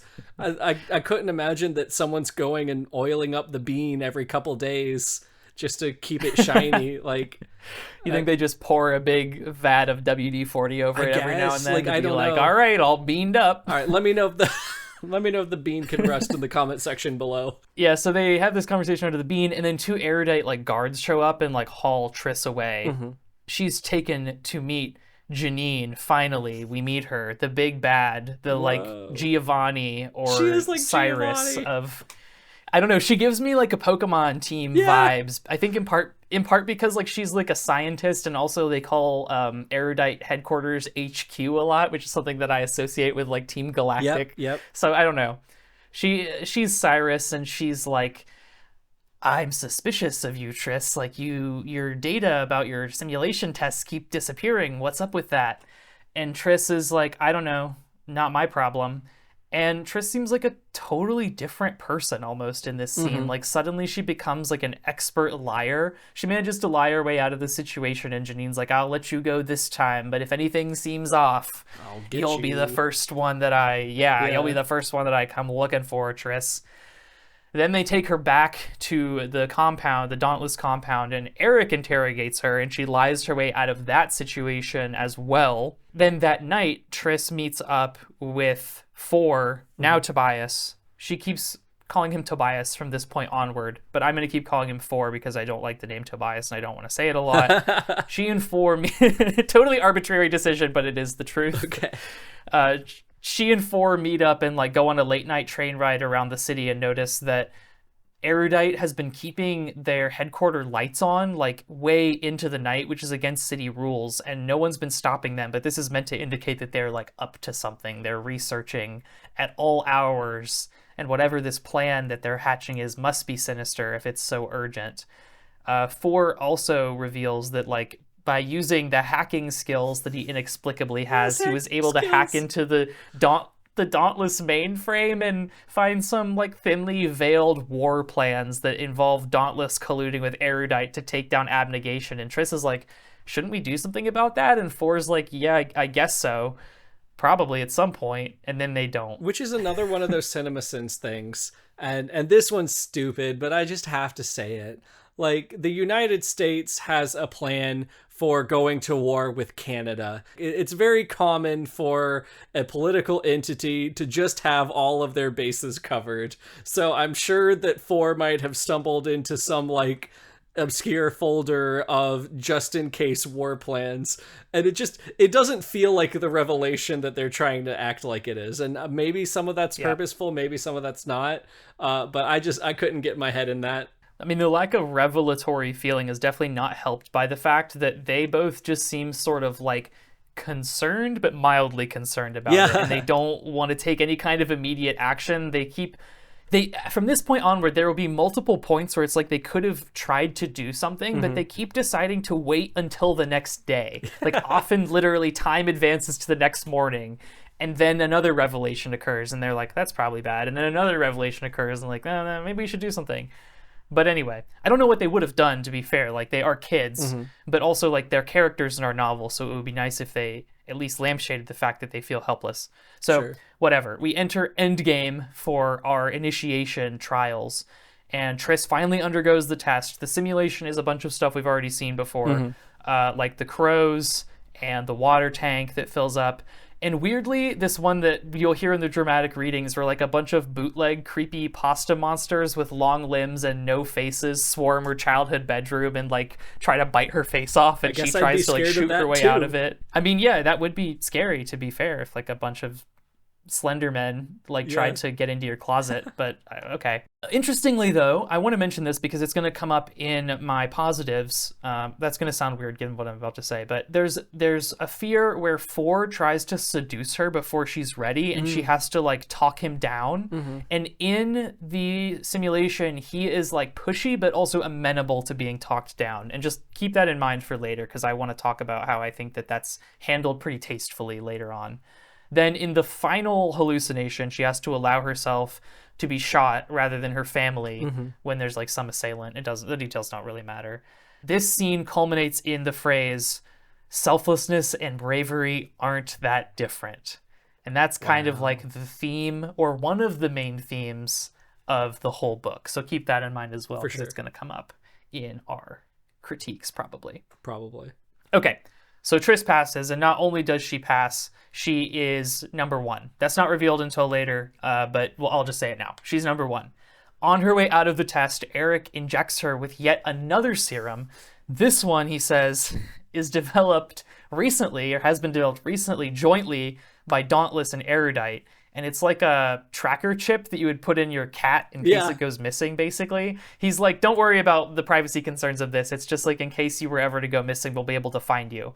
And Triss is like, okay, I guess. She feels like she can't refuse it because she's already in hot water with him for having snuck off to Erudite compound, so she lets him inject her with the serum. Then we get the announcement. We find out Triss has won. Molly and Drew, who are Peter's lackeys, are in last, so they get cut. They're now factionless, but every other main character that we know makes it in. They are totally okay. And as Triss and 4 kiss about this revelation, Triss realizes, ex nihilo, and I mean truly out of nowhere, that the so-called tracking serum that she just got was actually a mind control serum developed by Erudite, and that now all of the Dauntless are susceptible to mind control that could strike the entire faction at any time. It's the hypno goo. You look like you have something. It's the hypno goo from Zenith. Yeah, crazy. They basically got stealth hypno gooed. I did not know that there was hypno goo. This is embarrassing. I guess I didn't see the movie, or I don't remember it, because like I don't remember hypno goo in the movie. I haven't seen the movie, but I did remember the hypno goo because when I was a kid, this was the point where I was like, I'm kind of losing interest in this book because this just feels really far-fetched. Like, I have a hard time believing that it's even possible to develop a serum that perfectly traps every single member of Dauntless in a serum that makes them perfectly susceptible to all commands that they then carry out without error, and that this plan by Erudite just works as well as it does. I don't know, it like really tested the limits of my ability to suspend disbelief. It's asking and I think that's why I never read the rest of the series after this. And I distinctly remember making the decision only to finish this one because I had, 4 chapters left at that point? And I was like, sunk cost fallacy wins this one, I guess. So I finished it then, I finished it now, we're almost there. Let's just push through a little further. Triss resolves to tell 4 about this revelation as quickly as possible, but she doesn't want to do it in public, and the festivities end up going on late into the night, so they don't get a chance to talk that day. And by the time she's woken up the next morning, it's by the sound of everybody getting ready in unison to go to war. So everybody, well, I guess not everybody, because Eric and some other leaders are not mind controlled, but everybody else, named and not, is mind controlled. And they load up with guns, they get on some trains, and this is actually the only time in the book the trains stop to let somebody on. Like, the trains stop at the Dauntless station and all the mind-controlled mooks, like, climb on one by one like stormtroopers. And then they stop again at Abnegation to let everybody off. But the rest of the book, the trains are, I guess, just running constantly. I'll talk about that later. I have questions. But yeah, they unload at Abnegation and they just start hauling people out of their homes and then like executing them in the streets. It's like actually really, really dark. Yeah. I don't know, they just start killing all these people, children included. And somehow Triss and Four do meet up, and it turns out that he's Divergent as well. He's able to signal to her by like reaching out and holding her hand, like sort of secretly in the crowd, that he's not mind controlled. So the two of them try to make an escape, but Eric catches them, and as they're fleeing, he shoots Triss in the shoulder, and then they are caught. So they don't make a successful escape, and they are then hauled back to meet with Janine again. This conversation is really long, but like in terms of summary, not much of import happens. Basically, she injects Four with a new serum that works even on Divergent people and makes them see enemies as friends and friends as enemies. So he starts attacking Triss, and then Janine has to call him off. And then she's like, cool, glad that worked. Okay, send Triss to the execution chamber. And they send her to a chamber that floods with water really slowly, like in her hallucinations. So like that's kind of fittingly cruel, I think. Like they have this data on her greatest fears and then they subject her to it IRL. I kind of liked that in a macabre way. Triss is like on the verge of drowning, but then out of nowhere, her mother appears, shatters the glass, and is like, hello, I was Dauntless the whole time and also Divergent, and I'm busting you out of here. So they try they try to make an escape. Her mom ends up having to sacrifice herself so Triss can get away. And in the chaos, Triss realizes that one of the people that's chasing her is mind-controlled Will, who she then has to shoot in order to escape. What? But she makes it to the place that her family is hiding. And then her and her dad and Caleb and Marcus somehow just agree that the control point for the transmitter that's like making this serum work on everybody is back in Dauntless HQ. They just agree that it's there. And good thing they're right, because then they all go there. And we have some funny scenes where the characters who aren't Dauntless have to try to jump onto the moving train. They all make it, it's okay. And they fight their way to the top of this building that's above Dauntless HQ. Triss's dad dies in the process. And then at the very top, who will be our final boss guarding the computer that we need to hit arbitrary buttons on in order to stop the evil and make the plot come to a fitting conclusion? Who do you think it'll be, Andrew? I'm sure it's someone sexy. Could it be Janine again? Oh, for Could sure. Could it be Peter? Could it be Eric? Another Marcus, inexplicably? Maybe Eric? No, it's mind-controlled Four. Whoa. Oh my god. And this mind control serum is super duper strong and it works on Divergent people. So like, how is Triss going to like help him and save him and then turn off the evil computer that's, I assume, has lots of like red warning lights on it? True love's kiss. She talks to him really hard and then and then he's not hypnotized anymore. So that happens. They shut down the simulation. A bunch of Dauntless start freaking out, which, I mean, makes sense. Four downloads a copy of the data into a thumb drive and deletes it from the computers.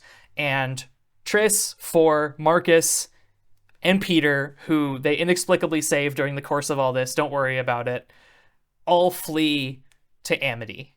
The end. The end. Hooray! The glass creaks under the pressure of their hands, and then cracks, and then shatters. I scream. I don't have enough bullets in my gun. Pale bodies, human bodies, but mangled, Arms bent at odd angles, two wide mouths and needle teeth. Empty eye sockets topple into my bedroom, one after the other, and scramble to their feet, scramble towards me. I pull back into the closet and shut the door in front of me. A solution. I need a solution. I sink into a crouch and press the side of the gun to my head. I can't fight them off. So I have to calm down. The fear landscape will register my slowing heartbeat and my even breath, and it will move on to the next obstacle. I sit down on the floor of the closet. The wall behind me creaks. I hear pounding. The fists are at it again, hitting the closet door. I turn and peer through the dark at the panel behind me. It's not a wall, but another door. I fumble and push it aside. That's really intense. That must have been really scary to have as a dream that isn't real. That's not actually affecting anything.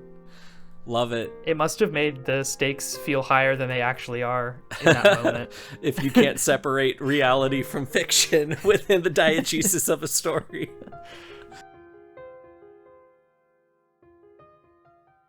All right, Jay. Well, now that we've de-gooed ourselves like we did for Zia, and we've unnamed our love interests like we did for Powerless, and we've kept completely in the middle of the pack like we have for, I think, also Powerless, and maybe a little bit of Handbook for Mortals. We kept our chaos magic suppressed. Tell me some good things that occurred to you during your experience with this book. Can I just say, thank God for this book's interiority. I feel like as books that ape this have proliferated and like have become less and less themselves as they like divide osmotically, they completely forgot that like one of fiction's greatest strengths as like a form of art, a medium or a genre or whatever, is that you can get inside the character's head and give us like a good sense of how they tick. We spend so much time with Triss's like idle musings and like mundane internal reactions to things. And yes, at times that is boring, as I've said. But like, I'm so grateful that this book is invested in the mind of its main character, because like that is something that fiction can do that like paintings or film would really struggle to do as well. And this book gets that. I mean, maybe chalk that up to Veronica Roth's education in creative writing, although Alex Astor allegedly had that as well. Allegedly. But like, allegedly, she seems to get that at the very least, and I am grateful for it. Yeah, it really helps sell the Beatrice Triss dichotomy, right?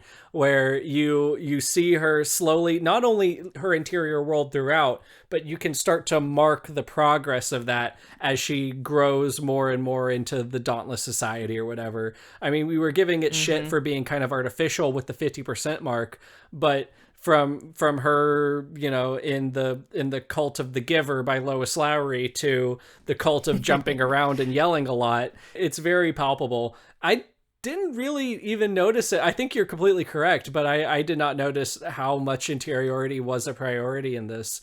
And on one hand, you kind of have to, if you want an interesting narrative that's so stuck in the protagonist's mind like this, you're going to have to start moving around in there eventually and stretch out and look at all these little mundane things. But that might go into like my enjoyment of this book is the social, I guess is the right word, aspect of that. Yeah, you can be kind of parasocial for Triss a little bit because you get like, I don't know, really totally uninteresting observations from her. None come to mind because, again, they're uninteresting. Right. But if you're someone like you, Andrew, who likes to corner a weird guy at a party and get them to talk about Warhammer, this is definitely a book that I can recommend to you. A classic Warhammer nerd book, the old Divergent, yeah. And that's a feature of like YA books or new adult books, or like, I don't even know what you could like truly call them now. I guess just romantasy with like YA trappings. Like that's a feature that has like totally decayed out of them. Like I feel like I know nothing about Isla Crown's interiority or Powerless Girl's interiority. I guess we know a bit about Fourth Wing Violet Lady's interiority, but she didn't have any interesting observations, and Triss does have some. I think I really liked this like feature of the book the most at the beginning, when it really does a good job of like drip feeding us exposition in the way that you would do like kind of incidentally inside your own head, right? Yeah, Like yeah. the book doesn't upfront hit us with like there are 5 factions and blah blah blah blah blah blah blah blah blah. But that's something that like some of these newer romantasy books definitely do. Oh, And I yeah. think that this book is stronger for not doing it because again, we're in Triss's head, so like she's not immediately thinking about all these things. There are times where the book has to kind of turn to the reader a bit and give us that information because it is a book after all, but we get them in moments where she's like otherwise not thinking about a lot, or in moments where it associatively makes sense to transition to thinking about those in a bit more depth because it's like top of mind. And I like that at the beginning. Like it feels very quiet and it feels comfortable being slow, which again, something that like I don't know, especially as the Lightlark books have carried on, they have seemed to completely forget. Like they get more and more frantic. And I really liked that meditative quality at the beginning of Divergent. Meditative quality. That's really good. Yeah. Kind of along that line, there are a couple of Save the Cat beats that I must reluctantly award Veronica Roth one writing point each for, though I am loath to. And they both are very related to Triss's interiority. So the first writing point, and this one, I'm really struggling to hand this off. But Veronica, I gotta say, you did a looking at yourself in the mirror scene properly, because it actually mattered. Because like a million fucking YA books are gonna start with the protagonist describing themselves in the mirror because that's the easiest shorthand or the easiest excuse that you would have for a first person narrator to go into detail about their appearance. It works on two levels. So, societally, this is a really big deal for her. So it's not just, oh, I was in the bathroom, or oh, I was in the car and I looked at myself in the rearview mirror, or however people like to do it. And then it works as sort of a benchmark for Triss's character, like I was talking about, in her interior world, where she's like checking herself out in the mirror as a Dauntless because she can, and this is a big deal to her again because her home life had never allowed for something like that before. I don't even know how widespread of an opinion this is, because like it's one of those things that like if you study writing you hear not to do, but I don't know how annoying it is to someone who just reads books with no interest in like the nitty gritty brass tacks of story. Yeah, the craft of storytelling is like you never, ever, ever have your protagonist describe themselves in a mirror. I don't know why, even other than it's like cliched and easy. Like I couldn't tell you why. I just know that I've been told by everyone who's ever told me how to write not to do something like that. But the fact that Veronica did it and had it mean something and not just be a cheap cop out is cool. I didn't even clock that it was a quote unquote cliche. Like, you're absolutely right. I've heard that piece of advice before. Don't have a character describe himself in a mirror, but it's executed so organically here. It fits so well into the narrative universe that it doesn't feel like it at all. It is completely transformative of that trope into something that like elevates the story, especially because, like you're saying, it gets repeated later and is a point of character growth. Right. And that's the problem with writing advice. And that's why, like, no matter where we get with this thing of ours, Jay, I never want to do writing advice because the answer is always like that one professor we had said, it's always going to be, it depends. Because you hear... it's always how. Right. It's always how. It doesn't matter what the hell you do as long as it has a narrative justification and doesn't suck. And that's the only thing that you can say. So... it's very frustrating from like a new to writing perspective because you're looking for prescriptivist, do this, not that kind of things. And there are people out there who will say, oh, buy my class for $10 and I'll tell you all about it.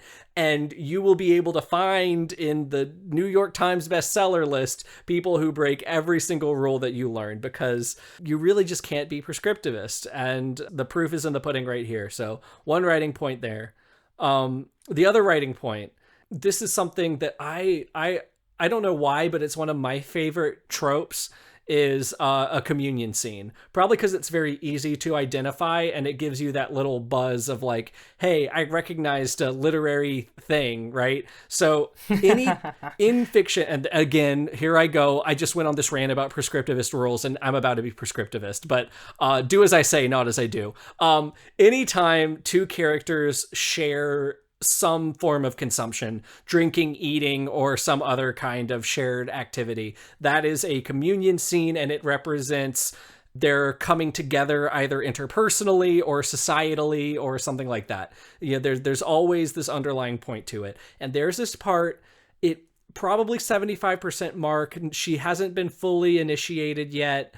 But it's like her last big meal before the Dauntless choose her, like the third phase of the test, like like right before they're about to announce who got in and who didn't. Basically, doesn't matter. But like very far into her character arc, she picks up stuff from the cafeteria and she looks down and it's like bread and potatoes and like peasant shit, and she's like, "Oh, I'm still eating abnegation food." So and it's so small. It's such a small detail, but it goes back to her interiority where, okay, first of all, you know, there's enough identity in this culture itself to say, oh, these foods make me think of abnegation. And two, it shows, you know, as far as Triss has come, she still has this level of doubt within her. She's never going to perfectly fit into this society. And I thought just seeing those potatoes and bread and whatever, I don't even know if that's what it was, but it's like very plain food. Seeing that and having her be like, oh shit, this makes me think of home. Oh shit, my home is here now. Ironically, it's so delicious thematically to just like play within your head. So not a huge thing, but worthy of a writing point, I would think. I think it's really indicative of the fact that Divergent seems to be drawing on literary fiction for moments like that. And then the problem with books like, I'm going to keep harping on Lightlark because I don't feel bad about harping on Lightlark. Right. Books like Lightlark then derive from Divergent. And so they're missing like all of those, I'm going to call them quote unquote elevated, but please hear me say quote unquote, listener. I'm not trying to be like elitist or something. Books like Lightlark borrow stuff from Divergent that it thinks is interesting, and then it loses like those quote unquote elevated moments because it gets distracted by all the flashy stuff like the fight scenes and the romantic tension. And I think it underscores the importance of like understanding the literary tradition that you operate in when you're a writer. Right. Doesn't mean you have to read like the entire Western canon or whatever. God forbid you do that and end up thinking like Kate Corain does or something. Right. But like it's good to read books that are good. It's good to read the books that inspired the books that you like, because then you get a sense of like where the tropes and default positions that you inherited come from. Because like the things that you, listener, right now consider to be fundamentals of storytelling, and the things that Andrew and I consider to be fundamentals of storytelling, like Save the Cat, from which you can choose either to diverge, not to do a pun, or to like align with, those are not like extant, like absent people in the world. Like those all developed like culturally and socially. And so it's good to understand where the things that you consider to be default developed, so that you can choose which ones you, again, not to do a pun, diverge from or incorporate into your own writing. Right. And I don't know, I think that Divergent shows the fact that like it has read other books before. Whereas it seems like a lot of like YA in quotes romantasy mostly is like incestuous. It seems like it's reading other YA romantasy. And so it's like riffs on a riff on a riff on a riff. Right. It's derivative of itself. To contrast, I remember saying in our Handbook for Mortal episodes, I was like, Lanny, this is the first book you have ever written, and I can tell. And I was right. Yeah. And she confirmed that. So it's the opposite is true here. But even less metatextually. So Jay, pop quiz, name me some foods that you would associate with Nightshade in Lightlark. Chocolate. Okay, that was too easy. No, wait. No, that doesn't count because they eat that on Lightlark. On Lightlark. It's the chocolate shop on Lightlark that they eat that, so it doesn't count. Okay, give me a food that you would associate with Powerless, the Kingdom in Powerless. Healing potion. So that's kind of what I mean. So, and you would think like, okay, so the Dauntless would like spicy food, and the Amity would like soul food, and this like nothing is like super fucking advanced here, but it shows. Yeah, but it some shows an thought went identity. into it. Maybe we did take it for granted, but I keep talking about The Giver, and I think about, we're going back in time to Divergent. But if I was over in the 90s, or like 94, I think, with The Giver, and then I moved up to Divergent, I would flatter myself to say I'd think pretty similar things. Like, it's just, like you said, its place in the literary community that it lives is so knowable and so defined that it's just very, very refreshing. Like, I know exactly who this is for. I know exactly what this is trying to say.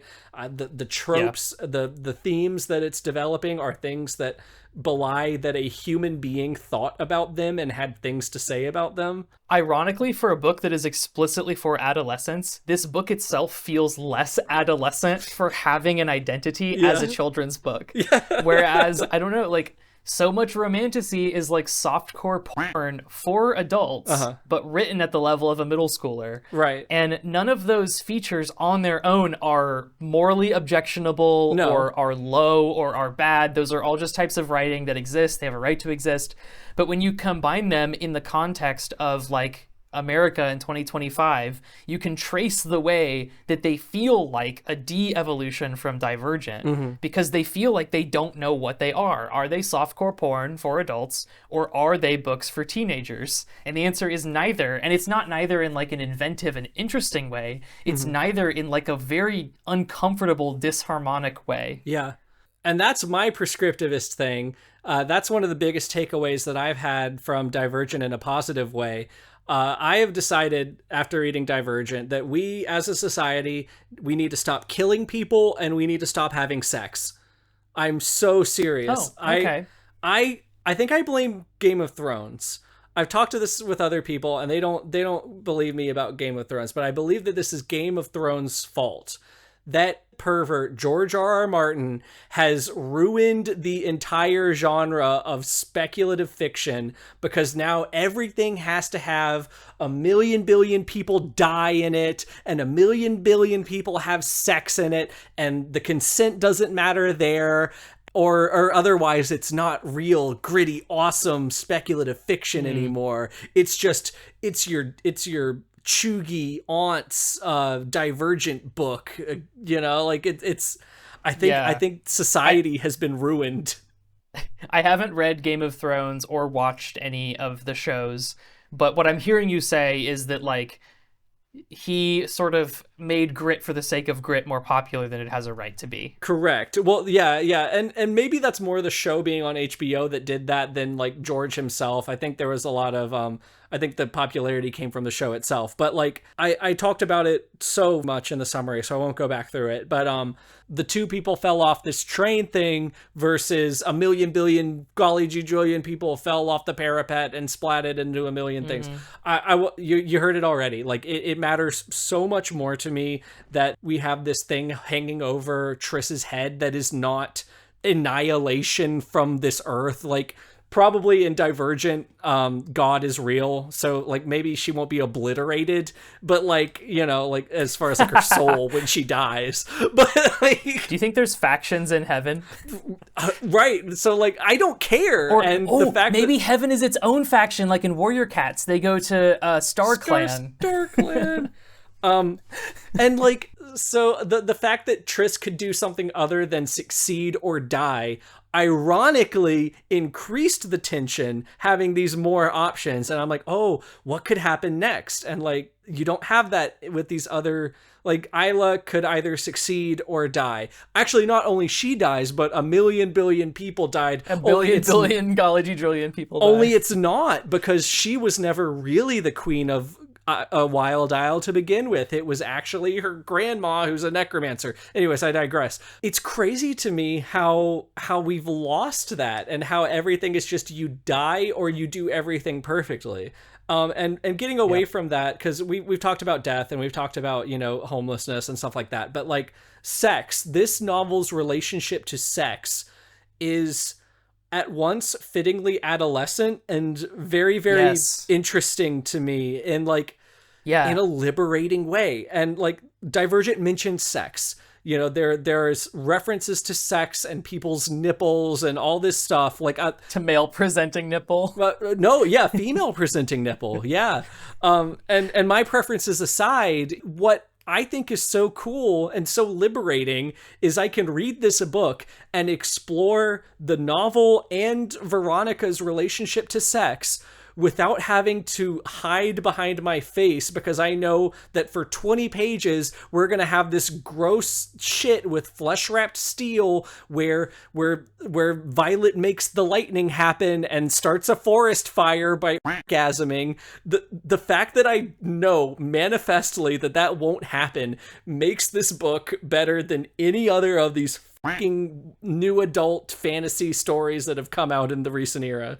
I 100% agree. Like, this book in its exploration of sexuality has value for young adults. These characters that are awkwardly engaging with sexual encounters for the first time are 16 and 18, and it is explicitly both For and Triss's first time like kissing and being intimate with each other.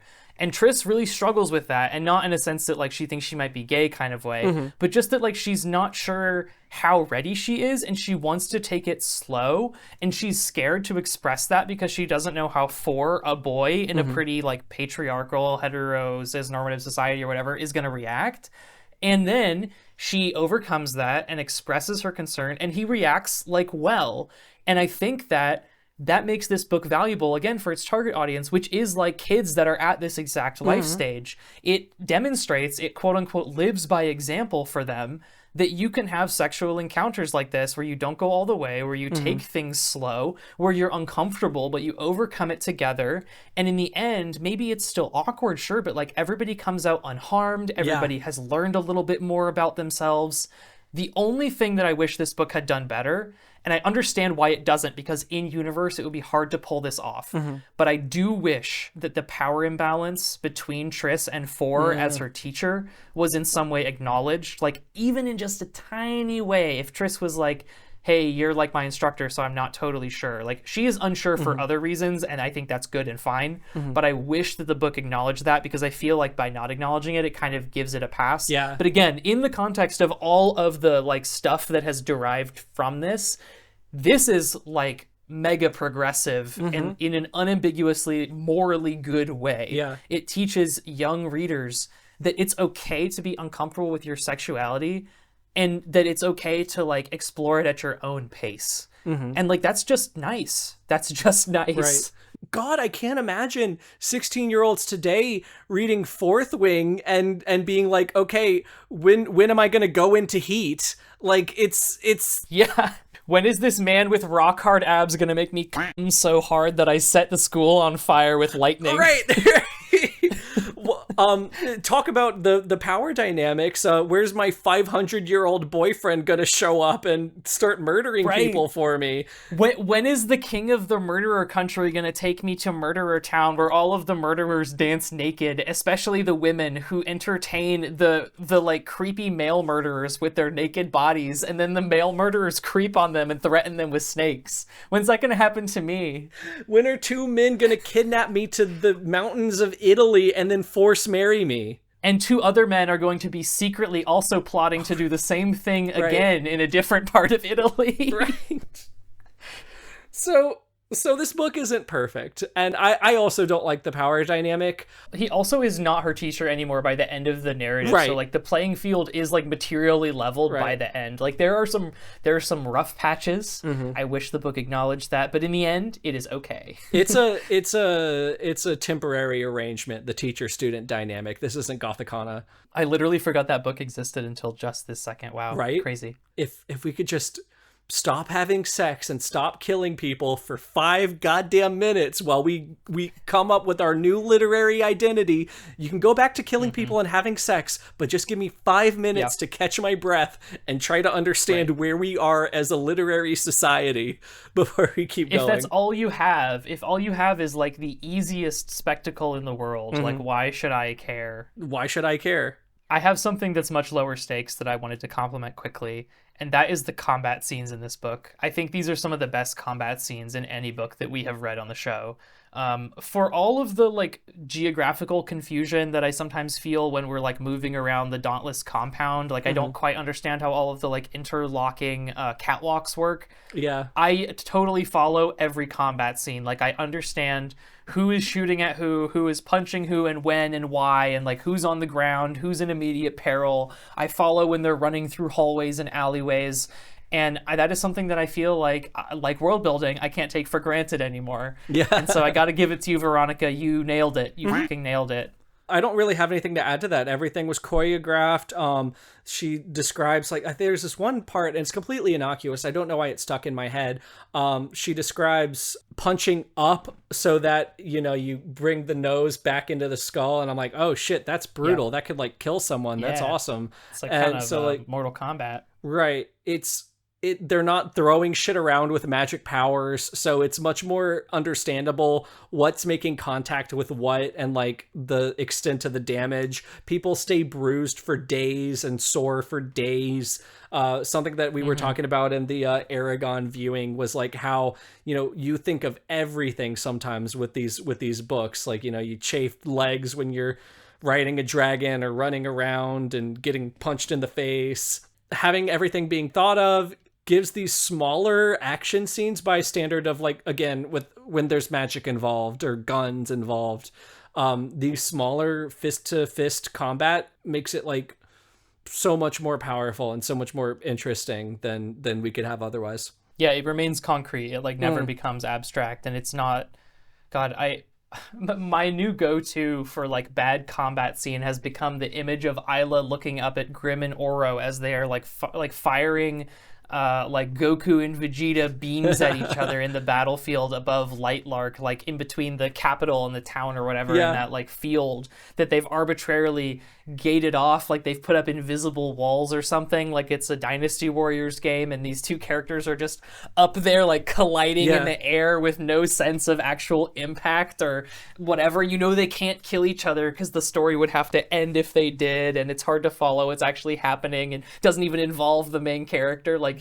this is so much better than that. It's so much better. Yeah, so that's that might be 4 writing points for Veronica so far. This is a really good day. That's like double the previous record, I think. I know. Wait, how many writing points did you say? No. So this is in my good section, but I bet it's in your bad section. So okay, let's hear Jay, it. You noticed how Christian this book is, right? Like how yes, I did. Overtly Christian. God is real and he is with us. God is not dead. He's surely alive. He's living on the inside, roaring like a lion. He's living on the inside. But like, not Bible thumping, but Bible consulting. Bible camping. Bible camping? Yeah, like Bible camp. Oh, like Vacation Bible School. Or no, because it's kind of feel-goody. I thought that this was really, really interesting, and it's a point that you've made a couple different times in different books, where it's like, I read a book because I want an interpersonal connection with the author and or parasocially the character. It is the exact same way here, where like, okay, so Veronica, you are clearly a Christian. I don't even know what kind of Christian you are. I just know that you believe in God. And my personal beliefs aside, I am very interested to know, one, in your in your made up world, how these things interact. How can you be a Christian in post-apocalyptic Chicago? How can you be a Christian in Chicago even? And how does your Christianity as the author influence the plot of the book? And I view this as a complete positive. Like, if I were a fedora atheist, I would probably be like, oh, you know, she's forcing her beliefs upon children or whatever. But it's very neutral here, where it's just like 4 has like a poster saying fear God alone, and they say one prayer before dinner at the beginning, and I think her dad says, God help you, before she runs into the control room or whatever. So it's like, it's not like, oh, I believed in Jesus and I prayed and then everything ended up okay, like we would see out of Noah. Like, this feels more Christian than Noah. It feels more like authentically American, evangelical, culturally Christian than Noah, for sure. Noah feels like, in comparison, if you held them up side by side, Noah feels like a little more creepy, and it's like, I don't insidious. know, frothing dedication. Yeah. And yes, I do have that in my negatives, but it is not for the reason that you might think, so I'll save it for later, but please carry on. Well, that's kind of the entirety of my point. It's just, I wouldn't even have thought to bring it up were it not for Fourth Wing, where we had to say, oh, this creepy murderer man took his flesh-wrapped steel because his dragon was in heat, and he took his gorgent member into the folds of my creator cave and made me spray lightning that caused a forest fire, and I orgasmed so hard that there was 1,000,000,000,000 bolts of lightning. And then you flip through all of that bullshit, and then you see in the acknowledgments, I'd like to thank my Lord and Savior Jesus Christ for this. First of all, it's like pretty sure the thanks is not reciprocated on that one, friend. Sorry. Yeah, first of all, how can you present sex out of wedlock and then turn around and say something like that? Again, it's not even about creed or even what she believes. It's just that I can tell that a human being believed something, and that influenced her human experience and the art that she created. Again, very, very depressing that I need to say this and declare it as a net positive, but that's where we're at right now. I don't know whether or not, like, Alex Astor is a Reddit Fedora atheist, because she implies that, your soul can persist after death, but there's no reference to the gods. Like, and to be fair, I wouldn't have guessed that Rebecca Yarros was Mormon, but what do I know? I have to agree with you. Like, in terms of this book being an expression of a human person's worldview, there's definitely much, much more there than most other stuff that we read. My negative is again for like a slightly different reason. I feel like it kind of swings and misses on that like expression of a coherent worldview, but like there is something there, and it's absolutely refreshing. It's like if a handsome man came and cuddled with you in a cave where it was really hot and you were sheltering from hallucinogenic sand. That's what this book feels like in the midst of so much booktok slop. Light Lark's just full of those universal human experiences. Abnegation and Dauntless are both broken, their members scattered. We are like the factionless now. I do not know what life will be like separated from a faction. It feels disengaged, like a leaf divided from the tree that gives it sustenance. We are creatures of loss. Ooh, little ocean Vuong bleeding in there. Where'd that come from? We have left everything behind. I have no home, no path, and no certainty. I am no longer Triss, the selfless, or Triss, the brave.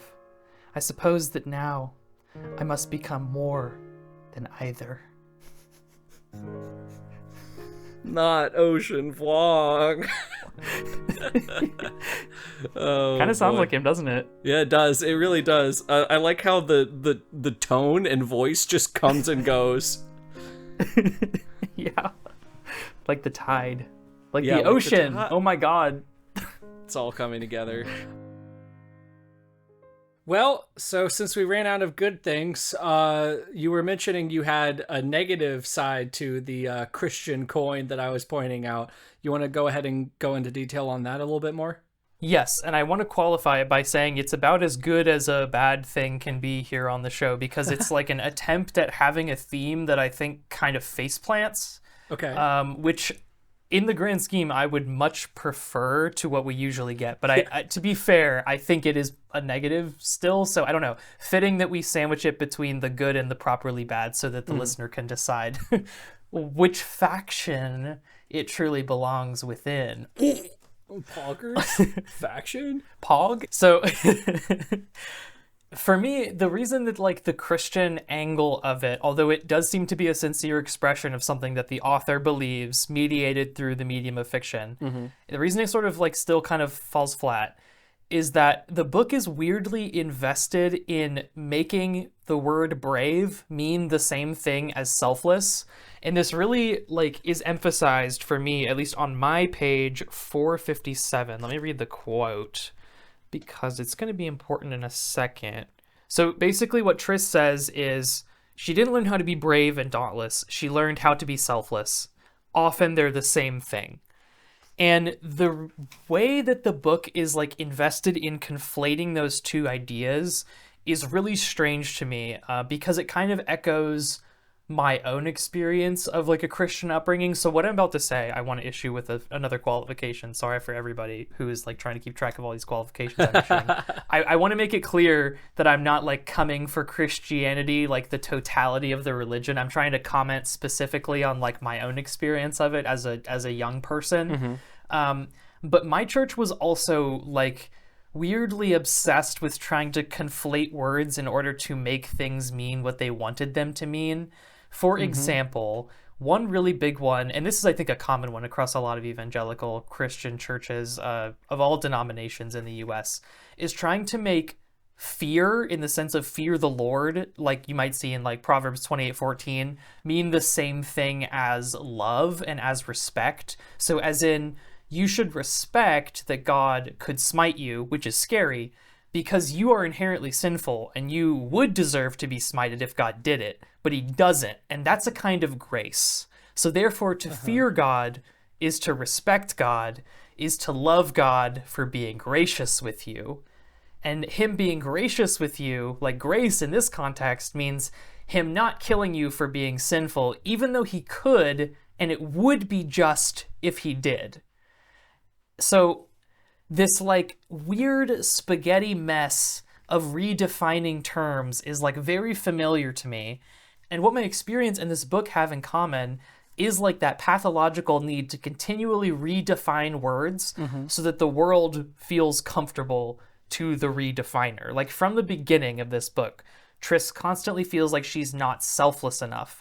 And by the end, she resolves that tension by changing a bit, but primarily by changing what words mean to her. So she resolves this internal tension by deciding that bravery, which she excels at, is like an equivalent to selflessness. So my critique then, given all of that, is ultimately that this is not a book about a character who changes, but rather a book in which the main character soothes her own shame by taking a crowbar to language and kind of like bending it into a shape that she finds more appealing. Now, the book is about more than that. As you've alluded to, it's also about identity and it's also about family.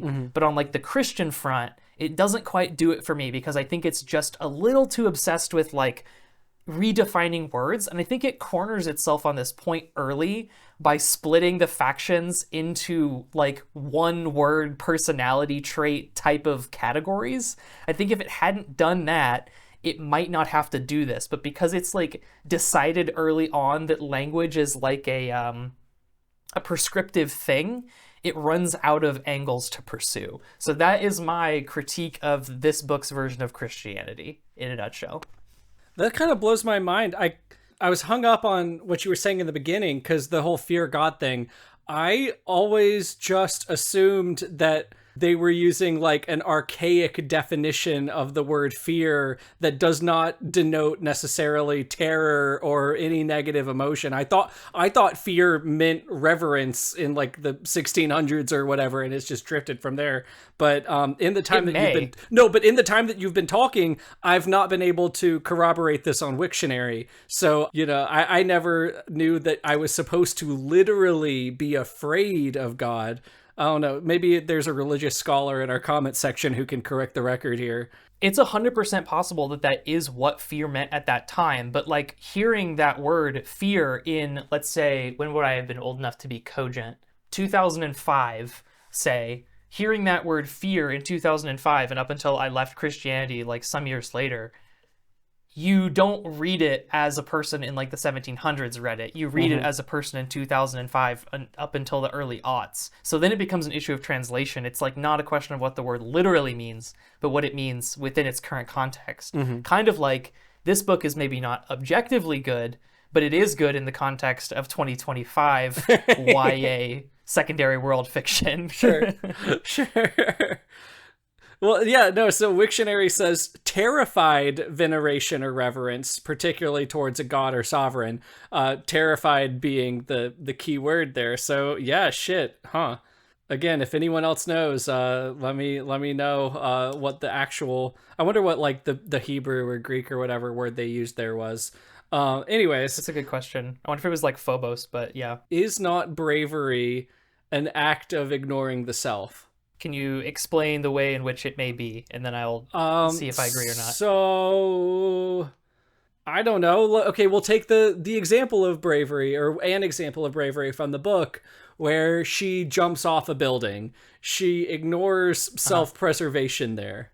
True, that it is denying, like, a survival instinct, but, like, to whose benefit? Like, it's contextual. Like, it can be brave to deny your survival instinct in the service of other people, but it can also be arbitrary, like in the case of ziplining off of a building just to do it, you know? Right. So it's like writing advice. It depends.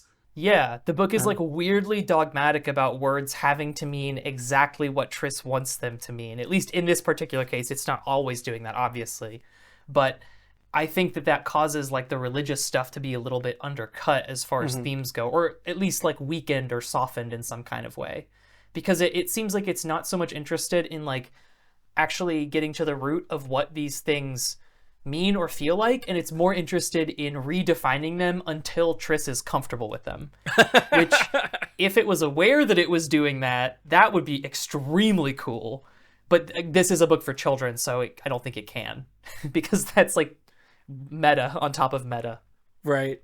But yeah, I think you've been better at identifying the more subtly religious things, because when I was first like, holy shit, they said a prayer before dinner, you were mentioning like there was also a victim complex related to the abnegation, despite the fact that they literally controlled society.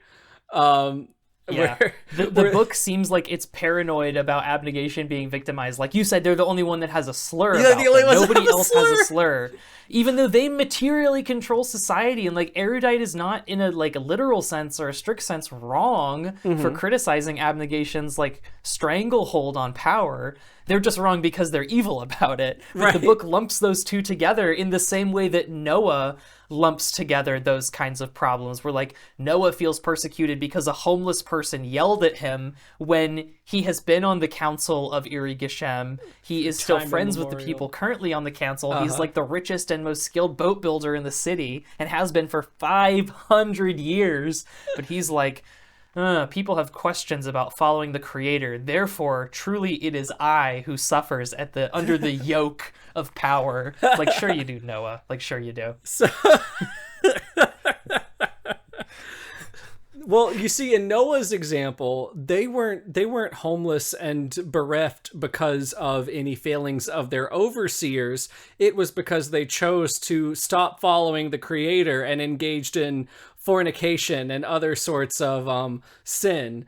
And much in the same way, it's because they decided they were too unique to pay taxes and founded Squatopia in the middle of Iri Geshem. That was their real sin. And much in the same way, it's not that abnegation is the most oppressed faction, even though they are, because they are shouldered with the horrible weight of controlling all of society. It's this overeducated, intelligent, what do you call it? The like elite leisure intellectual class. Yeah, the elite intellectual class, the intelligentsia that has moved away from tradition. You see, traditions are the cures to problems that we don't remember anymore. And the second you stop following tradition, you start seeing those problems that those traditions were first created to stop. So it only seems silly because you don't have the full perspective. And I think that's what we're going to learn by Allegiant. I think so. It's weird that you say that because that's kind of what her mom says when she frees her from the tank. Like, Yeah. she says something very similar to that. Like, or maybe it's Triss who thinks it after her mom gives her speech, but she's like, humankind can only be good for so long before the cracks start to form in whatever new order we establish. And it feels revelatory in the sense of the book of the Bible. Like, the end is always impending. You can never escape entropy. And I don't know, if the book was interested in like really thinking about that, I would be super on board for it, regardless of whatever conclusions it drew, if it drew them well. But it just like kind of throws these ideas out and then like is like, yeah, you think about that. And I guess like, again, in a book for kids, maybe a kid carries that idea with them into future engagement with literature, and it makes them a better reader and a better person. So in that sense, I guess you could say it maybe works. But reading it in 2025 as an adult, it feels unrealized. Yeah. I don't care enough to make this an actual suggestion, but something I would be curious about is eschatology by way of YA dystopia. So let's sit there in the end is coming at any second. You know, the trumpets are sounding and the Lamb's gotten 4 out of the 7 seals done. Let's see where we're at in Chicago in the abnegation cult or whatever. Like I'd be curious to see that, and I'm sure there's probably like Rapture books that I think there definitely is. I can't remember. Left Behind. I'm sure Left Behind deals with this very directly, but I'd want to see like a classic YA dystopia from the biblical end of days. I think that would be funny. Maybe fast forward a few hundred years and go to a country where Christianity is not the dominant religion anymore, and you might actually get to see that. You're so right. Or you could write it. There's nothing stopping you. I would rather die. You would be persecuting all those poor Christians, and that would be rather rude of you. It's not a can of worms I want to open. But if you're listening and you want to write that, you go ahead. You don't even got to credit us. That idea is so shitty. You don't even got to worry about it. You can have it. You can have it in a free fedora to go with it. Let's move away from God for a second, which is what they said in the end of Noah too. How fucking dare you? You really are a fan of Nama, aren't you? I love her. This might be a little bit of an esoteric reference. I don't even think you're going to understand what I'm saying here, Jay. But I hated the prose very much because it felt like it was written by Peggy Hill from King of the Hill. Because if you pay attention in King of the Hill to how Peggy talks, she almost never uses contractions. Like, I do not think that's a good idea, Hank. Or stuff like that, you know? And much in the same way, it is very rare that Beatrice or Triss uses contractions in her prose. I get it in the beginning where it's The Giver. Like, I don't think there was a single contraction in The Giver. But I kind of figured that after a while of her being in Dauntless, we'd see a little bit of loosening in the voice. And it was either so glacial that I didn't notice it, or it wasn't changed enough to my satisfaction to really sell the tone there, because it reads very, very dry. And this might be another time stiff. It reads very stiff. Fuck you, Jay. This might be another time thing, because I remember vaguely, and I don't remember why, but I remember consciously not using a lot of contractions in the first like fiction I was writing, because that's what you did. And maybe there was something about the legit. Right, maybe there was something about the early 2010s where this happened. I vaguely remember Hunger Games having a pretty like divorced, relatively monotonous voice. It's very weird and I don't like it, and it made it very hard to get into it. I think it definitely contributes to the book feeling a little sluggish at times. I didn't notice it personally, but I believe you. And I think that it might have had something to do with why I got bored in moments. Like little things like that cumulatively over the course of 500 pages definitely add up. Every time I didn't see an apostrophe, I just got a little bit less and less interested. I don't know why. And that might be like like I said, shifts in style and stuff like that. Andrew, do you mind if we hop back on the CinemaSins train for a second? I promise I'm going to try to be as good faith as I possibly can. But I can be your ding. I'll do the ding for you. Please be my little bell. Okay, so what is the deal with public transit in this city? This is like post-apocalyptic, right? So you get the impression. No, I shouldn't say you. I get the impression from page 10. One might get the impression, for the sake of argument, that electricity is being rationed in some kind of way, that it's a limited resource. We encounter a decrepit building at one point in the book that's powered exclusively by an emergency generator that's only turned on when the characters need it. Four and Triss get mad at Erudite for leaving their lights on too late. And yet, there are these trains that only the Dauntless use, and the trains are constant, and I know this sounds pedantic, but the trains are constantly running. Whenever the Dauntless need to get on a train, they just go to the train station, and there is a train zooming past that they just jump on and then jump off wherever they need to be. It's like real world fast travel. So like, is the whole train network in the city of Chicago just constantly running? Literally the only time the train stops is when all the Dauntless are mind controlled and they need to stop so they can file on one by one like a bunch of zombies. But any other time, the characters can just hop on and hop off. And beyond even the question of electricity, who is operating these trains? Because if only the Dauntless are using them, and the book makes a point to clarify that these trains are only for the Dauntless, which also calls into question why all the trains seem to be running all the time, because the Dauntless don't leave their compound much, so do they need trains to go to all points of the city all the time? Who is like steering the trains? Who is sitting in the front actually operating them? Is it Dauntless? It's the factionless. Is it factionless? They do have all the grunt Do work. they do that? I think. I guess they do. That would make sense, but it would be as easy as just saying that. Yeah. Because otherwise, like, who is running the trains that are only for the Dauntless, that must be empty most of the time? Like, around and around and around Chicago.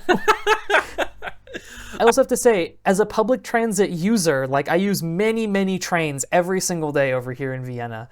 And even on some of the slower ones, like some of the U-Bahn trains that stop like more frequently and so never get to pick up much of a high speed, you are not jumping on those shits. I don't care how wide of an opening it creates when the doors are ripped off. There is no way you are jumping onto one of those things as they pass through a station if they're just constantly moving. Your arm is getting caught on the door frame and ripped off, like hundo P. It's not happening. Fuck off, hundo P. Fuck you. Okay, let's think about this. So, you know in Minecraft how you can use inertia to keep a minecart going if you don't have redstone? We know that the swamp shut up, not chicken jockey. You know how the swamp has been drained, as will inevitably happen to our glorious US of A. You know the swamp has been drained outside of Chicago. So are we talking about literal Lake Michigan, or are we talking about figuratively the government? Literally Lake Michigan or whatever. Okay. So anyways, due to the lack of water, they have access to lower land. So they diverted the tracks so that the trains pick up speed at the end, get up the hill, and then run off inertia in perpetuity. So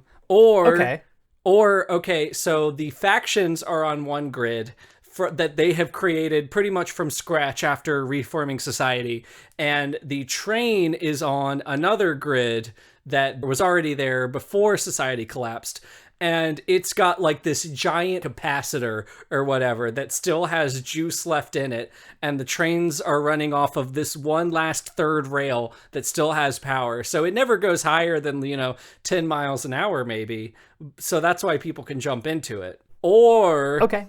Or Veronica has never used public transportation at the time of writing and didn't understand how trains worked and didn't put a lot of thought into it because she only needed it for 2 set pieces. Just thought it'd be cool if characters jumped on and off moving trains. I'll let you decide which 3. Yeah.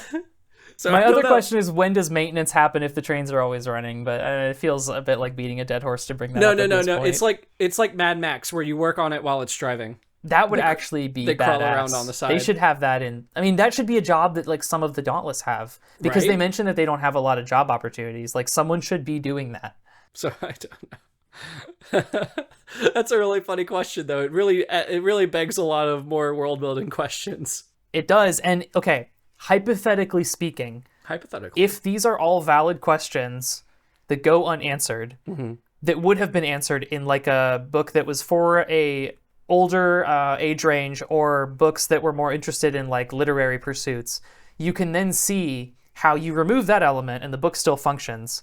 But then you remove more and more and more world building thought progressively over a decade or two, and you end up with Light Lark. Yes. Where it's just like people's entire races can be tied kind of thoughtlessly to the survival of a single ruler, and somehow we're expected to believe that society just functions and it's like not really explored. We get the question of like how many hearts a wildling needs to eat a day to survive, that the book like you would think would be interested in because it's an interesting question, but it's just not.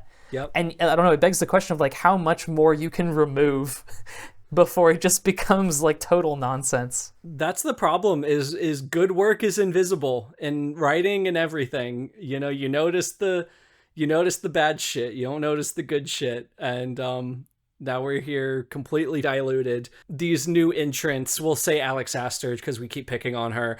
She hasn't been learning the invisible stuff that's working, and she's only left with the visible stuff that's stupid, like the trains, like the stupid goddamn trains that only Jay cares about. Because I'm sorry, like it's unavoidable. Let me just say, this book is very America-brained, because if this book was written for a European audience who's on trains all the time, this would be a much bigger issue. Like, you don't get to ride trains as much as I do and still take them for granted.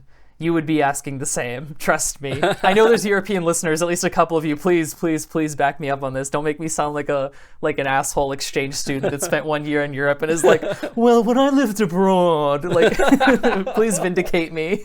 When I went on the U-Bahn, that's German for underground Bahn. So, yeah, that's a funny one. I don't know. I don't like tattoo plays. I already mentioned that, but I just... It felt not my home-ish how very, very few other locations were given a name. Like what's the name of their school? Is it John D. Divergent Middle School? Is like what's happening there? Is the clothing places where you John get your Loot? Yeah. Founder of Loot Alley. and I wouldn't care as much if there wasn't as much hay-made about the theme of identity. And like, surely names are part of the identity even of places, you know? So Tori's Tattoo Parlor. I mentioned offhandedly that I was having trouble tracking the geography and like the non-fight scenes, and I think what you're mentioning here actually like plays a pretty big role in that, because the tattoo parlor is not named and the clothing store is not named. The Dauntless, Erudite, and Abnegation headquarters, which are all mentioned and are places the characters go to, none of those have names. You would think that those would be named after the like founding people, or would at least have like conference rooms in them that are named after the founding people. Like you could have the like Jebediah AB Negation Conference Hall.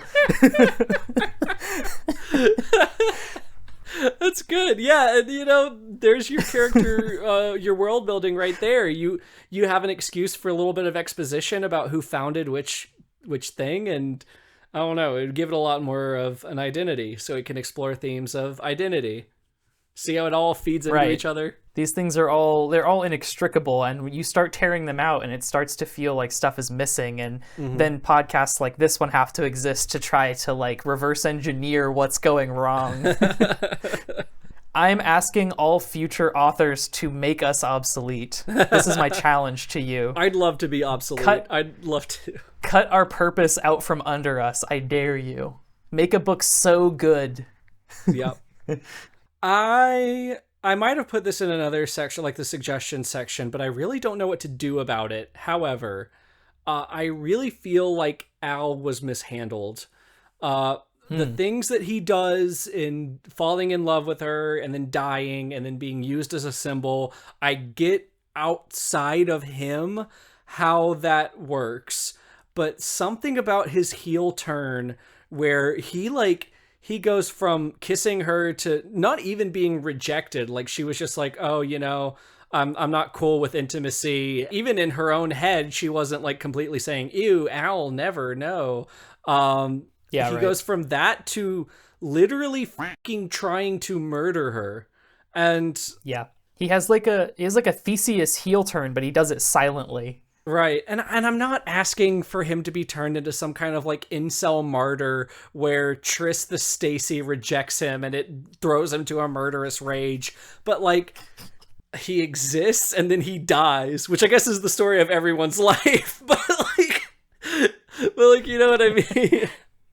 I was pondering this in between when I finished the book and when we started recording, and the conclusion that I came to was that we need in some way, I think, or we don't need, but something that would fix this for me is if we had a scene where we saw Peter talk Al into it. Because I believe that Al, after being rejected, is in an emotional state where he might do something stupid. But because we don't see his thought process in any kind of way, it does not feel believable to me that he like jumps straight to murder. Like it breaks my immersion because I think he's too cowardly to do it. Yeah, he's like crying in bed. I don't think he's too cowardly, though, to be talked into it. And that is a key difference. And if we just saw it, if we just had... And I don't know how it would work, because I think if Tris, like, overheard that conversation, she would know to avoid him. But I don't know, like, maybe Christina hears him and Peter talking, and she's like, hey, Tris, I didn't quite catch what they were talking about, but it was something. Right. And then it happens. Like, I would be more on board than I am now, which is 0%. Maybe it was his off-screen suicide too. I don't know. Again, I wouldn't advocate for Tris to walk up and then Al's at the chasm like, this is what happens when you reject a true gentleman, Tris, and then throws himself off the ledge. Like, I don't think that would be appropriate, but like, no. He's very, very opaque in a way that I feel like just doesn't benefit the narrative. Yeah, he is opaque. Like, he spends so much time crying that it's hard to tell exactly what's going on other than that he's distraught. And like, I don't want to critique the crying itself, personally at least, because I feel like he is 16. Like, of course. I'd be sobbing in this situation. Yeah.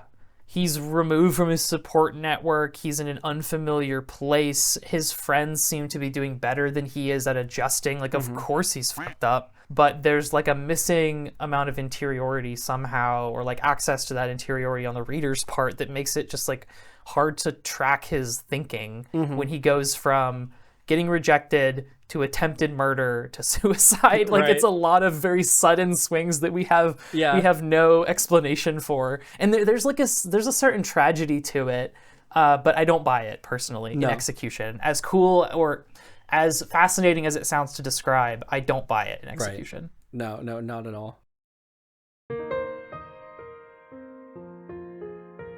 Then I hear a wail. I turn my head, searching for the source of the sound. A dauntless girl stands at the edge of the roof, staring at the ground below, screaming. Behind her, a dauntless boy holds her at the waist to keep her from falling off. Rita, he says. Rita, calm down, Rita. I stand and look over the edge. There is a body on the pavement below us. A girl, her arms and legs bent at awkward angles, her stomach spread in a fan around her head. My stomach sinks and I stare at the railroad tracks. Not everyone made it, and even the dauntless aren't safe. That was a pretty hearty round of critiques, and I'm sure we have just as many suggestions, so let's hear them. Andrew? Yeah, Veronica, I've been praying about it, and I feel weird about this because like a lot of this is my personal bias. I hate the simulations. I hate the simulations so goddamn much. Same reason I don't like the fear mirror or the whatever that we were talking about with Light Lark earlier. Like, it forces you to tell your story like the tournament arc of an anime. And even if you weren't doing it like that, you would still be tournament arc of an anime where you're just watching a character go through something and then these other characters are like, oh, how did he do that? And or shit like that, you know? Yu Yu Hakusho or something. I don't know. So point is, can they be nanobots or holograms or something like that's more actually happening in the physical world. Like, I know that would make you have to rewrite your mind control thing, and there's probably an element to that. Maybe those are your haptic implants or something that they inject into you. It does. Point is, when Triss is seeing the dog, just the hologram dog just doesn't do it for me. Even Right. thematically, where I'm supposed to understand like what the test is supposed to represent, it doesn't work for me. I agree with you completely, and I will add that something that makes it worse is the volume of holograms. This book is like 40% hologram and serum hallucination by volume. And so my suggestion here would be to just cut some of it. Yeah. Like, get it out.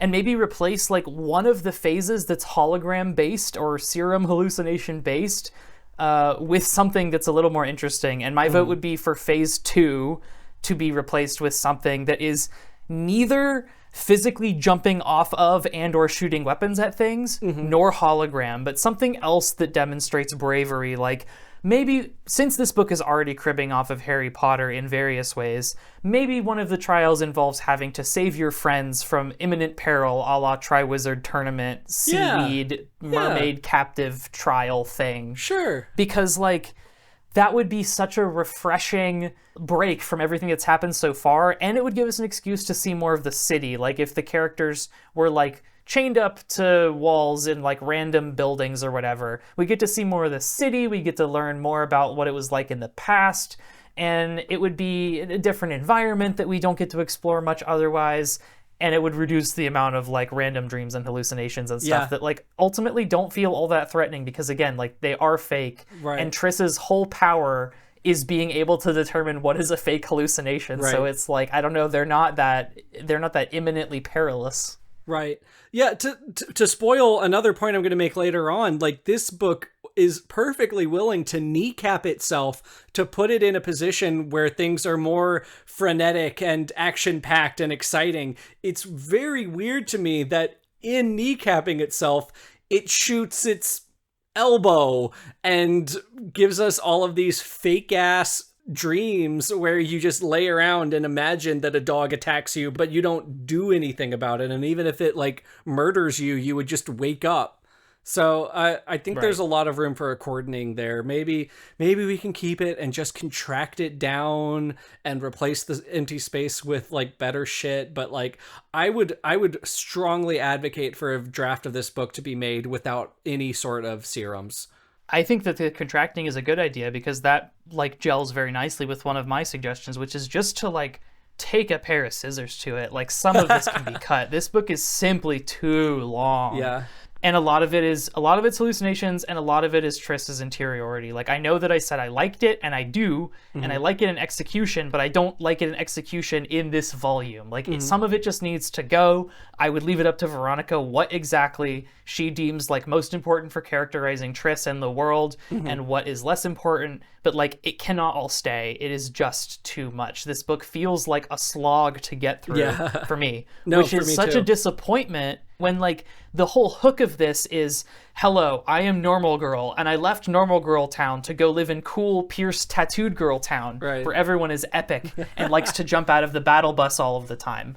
And then, like, in jumping out of the battle bus all the time, we just get lots of, like, quiet descriptions of her doing that. Yeah. Like, some of it can leave, and we'll be all right. It also goes back to the Peggy Hill tone, but I understand where you're coming from. Speaking of action, give me one scene of Triss running before she has her call to action survey or whatever. Give me one scene of her running. And I realize that what I'm asking for is to make this book more idiot proof and also implying that I'm the idiot here. But in high school and now, I think it comes completely out of nowhere that she joins Dauntless. And I get that she pays attention to the Dauntless things that she sees during her exposition bus ride or whatever. And I fully buy that she grows into this and has had a subconscious, like, knack for it, whether or not that's because of her, like, genetics or whatever, because of her mom notwithstanding. I get, once she's in Dauntless, once she, like, initiates into Dauntless, I'm with it. but it's the before part where she's like, oh, well, you know, I really like abnegation, but I don't know if it's for me. Anyways, I'm going to join the fucking Marines. Like, give me one scene where she's walking home after the thing, and she's like, well, no one's around, and I don't want any more creepy men to come up to me, so I started running. Running is not something the abnegations like, but feeling the wind in my hair and feeling the aching in my muscles feels so great to me. You know, little thing, you don't got to dwell on it for too long, just to where like I don't feel like it's just some homeschooled kid from the local Baptist church randomly decides that she again wants to join the Marine Corps. It's too much for me. If you're worried about like that suggestion seeming idiot proof, I think it's pretty easily temperable to be like not that at all. Like if you're worried that her explicitly running in some kind of way would make the foreshadowing too heavy-handed, you could just have her like get up in pace ahead of taking the faction test, whatever it's called. Like she could get up in pace and be like, I really want to run right now. Like I don't know where I want to run, but like I want to feel the burn in my calves because it would distract me from what's about to happen. Yeah. And even that thought would be like, aha, she's someone who craves physical action. Even if she doesn't know like what it might entail, she's willing to give it a try just to get out of abnegation. And then the choice of Dauntless would feel like at least more internally consistent. Yeah. Or like a maiden butler thing where the teacher's like, oh, Triss, as you know, you've always been so rambunctious. It's so hard to keep you sitting still. I'm so glad that your father finally whipped you into shape and become a true abnegation. And then she can be quietly to herself like, oh, but he doesn't realize that I don't feel like I belong here. Whatever. Like, I don't know. Just a step in the right direction. Or like there's a scene where a bunch of the other kids from other factions are going to gym class and Triss is about to get up and go with them, and the teacher is like, you know, Triss, your dad said you're not to participate in that anymore because abnegations are more moderate and they don't overexert themselves. And she's like, I would really like to just, you know, get up and move. And he's like, no. Yep. There's like a million ways you could solve this problem. So many ways you can do it. Any of them kind of have their own problems. So I understand. And again, you sell it perfectly once she jumps off that building. You sell it perfectly, but it's the getting there that bothers me. So this book has trouble with the getting there often, like in the moments before a change occurs. Another big example of that is when she and Four kiss once the test results are announced, and the kiss somehow allows her to put the pieces together like a fucking Professor Layton puzzle where she's like, fact 1, the erudite are evil. Fact 2, the erudites made the serum. Fact 3, all the Dauntless just got the serum. Wow. Fact 4, the erudites like to mind control people. Therefore, the mind control serum that the erudites made just got injected into everybody. It's like, I believe you, but like, how did you come up with that in this moment? Like, we need a step in between where she's thinking about these things or like talking to somebody about these things, so it doesn't just feel like, I don't know, like it just happens. And I think about the Professor Layton thing. And it's weirdly, when that happened, I was like, that's a weirdly erudite trait of her to like outline it in terms of like facts and premises and then like produce a conclusion. It's almost like she's Divergent, Jay. Oh my god, it's almost like she has more than one personality trait. That makes her the specialist girl in the whole wide world. Oh, that's something that I would like explored more. I'm satisfied with how it is right now. So this is just like a suggestion for other alternative versions of this. So they're doing the little compound heist right after they realize they get everyone together from the abnegation and they're sneaking into Dauntless. One of the guards is also doing the thing that Four was doing. He's Divergent and pretending to be mind controlled and like lowers his gun subtly and like points with his chin where to go or something like that. And I thought that was very cool. I thought it was very nice. We don't know who this character is. Maybe it'll end up being someone in Allegiant or whatever. It doesn't matter. But it begs the question, how common are divergents? Because 4 is one, Triss's mom is one, this random guy is one. That might just be the twist of the Divergent series, is that everyone is pretending. Divergent. Right, everyone's just, yeah, it's all like a chicken, a game of chicken or something. I don't know. Like I said, I barely remember watching the 2 movies that were created, and I only read this book just now. So I don't know either. I have never read the other books. I will not read them. Sorry, Order of the Orb Fox. This and Fourth Wing are being relegated to the not happening pile. I would watch the movies. I'll say that. That could be some fun bonus content. Maybe that is the twist, is that everybody's just waiting to see who blinks first. Right. So they're all just a bunch of Spider-Men pointing at each other. Right. So, wait, that means that the serum wasn't working at all. They were all pretending to be mind controlled. Yeah. Oh, that's terrible. So yeah, I guess that's not Speaking true. Of Professor Layton, that like is almost the plot of one of the Professor Layton games. That doesn't matter, but really? It's funny that we arrived at that after mentioning Professor Layton. So anyways, I'd like to understand, and maybe this will come with the second and third book, but I'd like to understand a little bit more about like what is divergence understood to be? How is it 1 in 10 kids, 1 in 100 kids? Are there any in-universe mythological reasons for them to exist? I'd like, and Triss, being so introspective, should be curious about this, because she's in this self-discovery phase of her life, right? So it's just a weird omission, I think. It is weird, and I want to know what powers it entails other than the extremely specific power of being able to resist serums that make you hallucinate fear. Right. Because in any other world, this power would be completely useless. And Tori, I think Tori's brother is Divergent as well, so that's another one to add to the list. Yep. But like, she alludes to the idea that they have other powers and she just doesn't know what they are. And again, I'm sure that comes up in the other books, but it could be something that Triss could wonder about. Mm-hmm. Take some of the mundane introspection and bring it back to this. It's like Aragon. Watch my Aragon video. I really liked my Aragon video, and not a lot of people watched it. So boo. Aragon spends a lot of time. I liked it. Thank you, Jay. You're a real one. Aragon spends a lot of time thinking about what it means that he is a dragon rider and what a dragon rider is. And if we had a couple of scenes of Triss just being like, what is a divergent? What does it mean that I am this thing? Who else is like me out there? I think that would be, even if those don't come up with any conclusions in this book, I think it would be nice to know that she's thinking that. I agree, and if I can take a big swing that might hurt some feelings, Christopher Paolini seems like a big dork that spends too much time in his own head, so it makes sense that he would channel that energy into Aragon.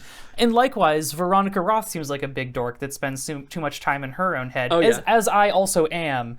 And so it would be nice if like some of that introspection would come through in more meaningful ways. Like, I do think the mundane stuff absolutely belongs because it makes Triss feel more human. Mm-hmm. But like you're saying, like some more prescient and like plot relevant introspection would not be amiss either. One thing I'll say while we're talking about like cutting and accordioning and like sort of reshaping the pace of the Freytag pyramid of this book, I think that the characters need more...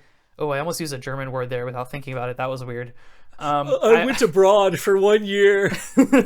I think that this book needs more like intermediary goals, so that the characters, mainly Triss, like have things that they are doing that are active and not passive in between, like going to talk to Caleb and like trying to fight the mind-controlled Divergent and trying to free 4 and trying to shut down the simulation, because I'm going to hold up my book to engage the fact that some people pay extra to get the visual element of this, so you guys are getting an extra sensory experience.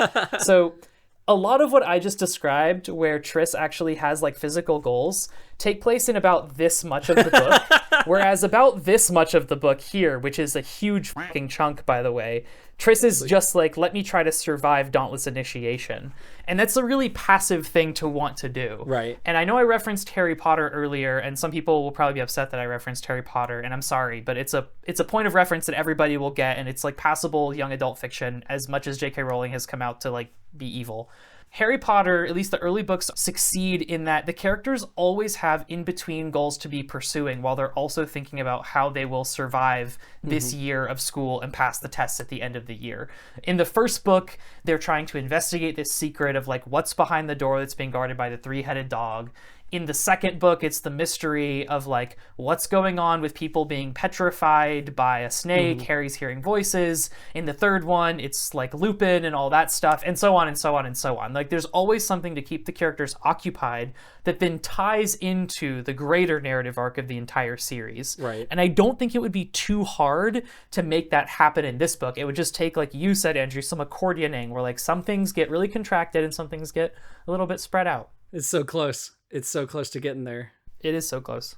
And it's at the same time such a breath of fresh air that we used to have it this good, Jay, and we have nothing now. We took it for granted that it could get worse than this. I remember people shitting on this book when it came out, and I think since it's come out, people have shat on it even more. Like they've made some of the same jokes that we're making, or rather we are making the same jokes that they have been making for 15 years about like me when I have more than one personality trait, or like me when I arbitrarily get sorted into a faction represented by my personality quiz that I took on BuzzFeed, or like me when I'm not like other girls, and so on and so on and so on. But like we didn't realize how much further we could fall. We thought this was like least common denominator shit, but it turns out you can get even leaster.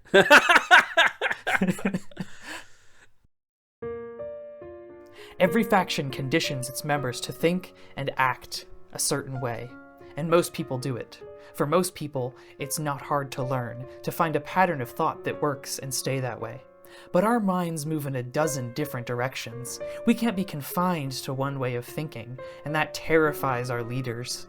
It means we can't be controlled, and it means that no matter what they do, we will always cause trouble for them. Here they come, she says. Looking around the corner, I peek over my shoulder and see a few dauntless with guns, moving to the same beat, heading towards us. My mother looks back. Far behind us, another group of dauntless run down the alley, toward us, moving in time with one another. Go to your father and brother, the alley on the right, down to the basement. Knock twice, then 3 times, then 6 times. She cups my cheeks. Her hands are cold, her palms are rough. I'm going to distract them. You have to run as fast as you can. It's like they said in Bible school, Jay. Yeah. We had the world in our hands, and now we have nothing. Are you satisfied with nothing? I've never heard that in Bible school. I got a level with you. I don't think that's from Bible school. I think that's from Black-Eyed Vermilion. I am satisfied now that we have picked this book apart. This was an episode I entered somewhat tepidly. I was worried that we weren't going to have enough to say. I thought that like this book is a decade and a half old. It's been trodden many times. I was worried we were going to have to like use other books as crutches to get us through this, but I actually think that this has been pretty fire. This has been pretty fire. I've enjoyed our discussion here. Veronica has just been a wonderful co-host this entire time, taking our feedback for this book that is 15 years old. No, but this has been really fun.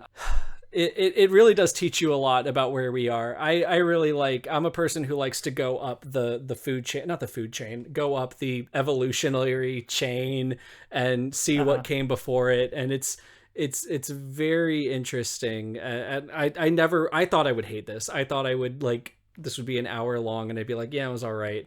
But it brought me back to this headspace, and it makes me realize that time is in fact flowing, and the era that this came from is in the past, and maybe that's good in some ways. This book is an excellent chronometer for where we've been and where we are now. Yeah, and I don't like it. I still think it was boring to actually read, but I appreciate it more than I ever have for having had this conversation. For sure. And I don't think I'll ever think of it the same way again. This has changed our lives. Yeah. I mean, in some small way, for sure. Well, this has been fun. I hope you guys have enjoyed. Be sure to stick around for more. I was serious about like leaving a comment about like how your day is going. Like it does not you do not have to say anything about Divergent. We'd really appreciate it from you guys, but honestly, just by watching, you guys are supporting us. We will be back very soon with another terrible, terrible, terrible book that our overseers impart upon us. But until then, we will see you guys around campus. See you around campus. Acknowledgements. Thank you, God, for your son and for blessing me beyond comprehension. That's not even funny, like, in this book, but it's way funnier in Fourth Wing. But knowing that Fourth Wing has the same thing is just very interesting to me.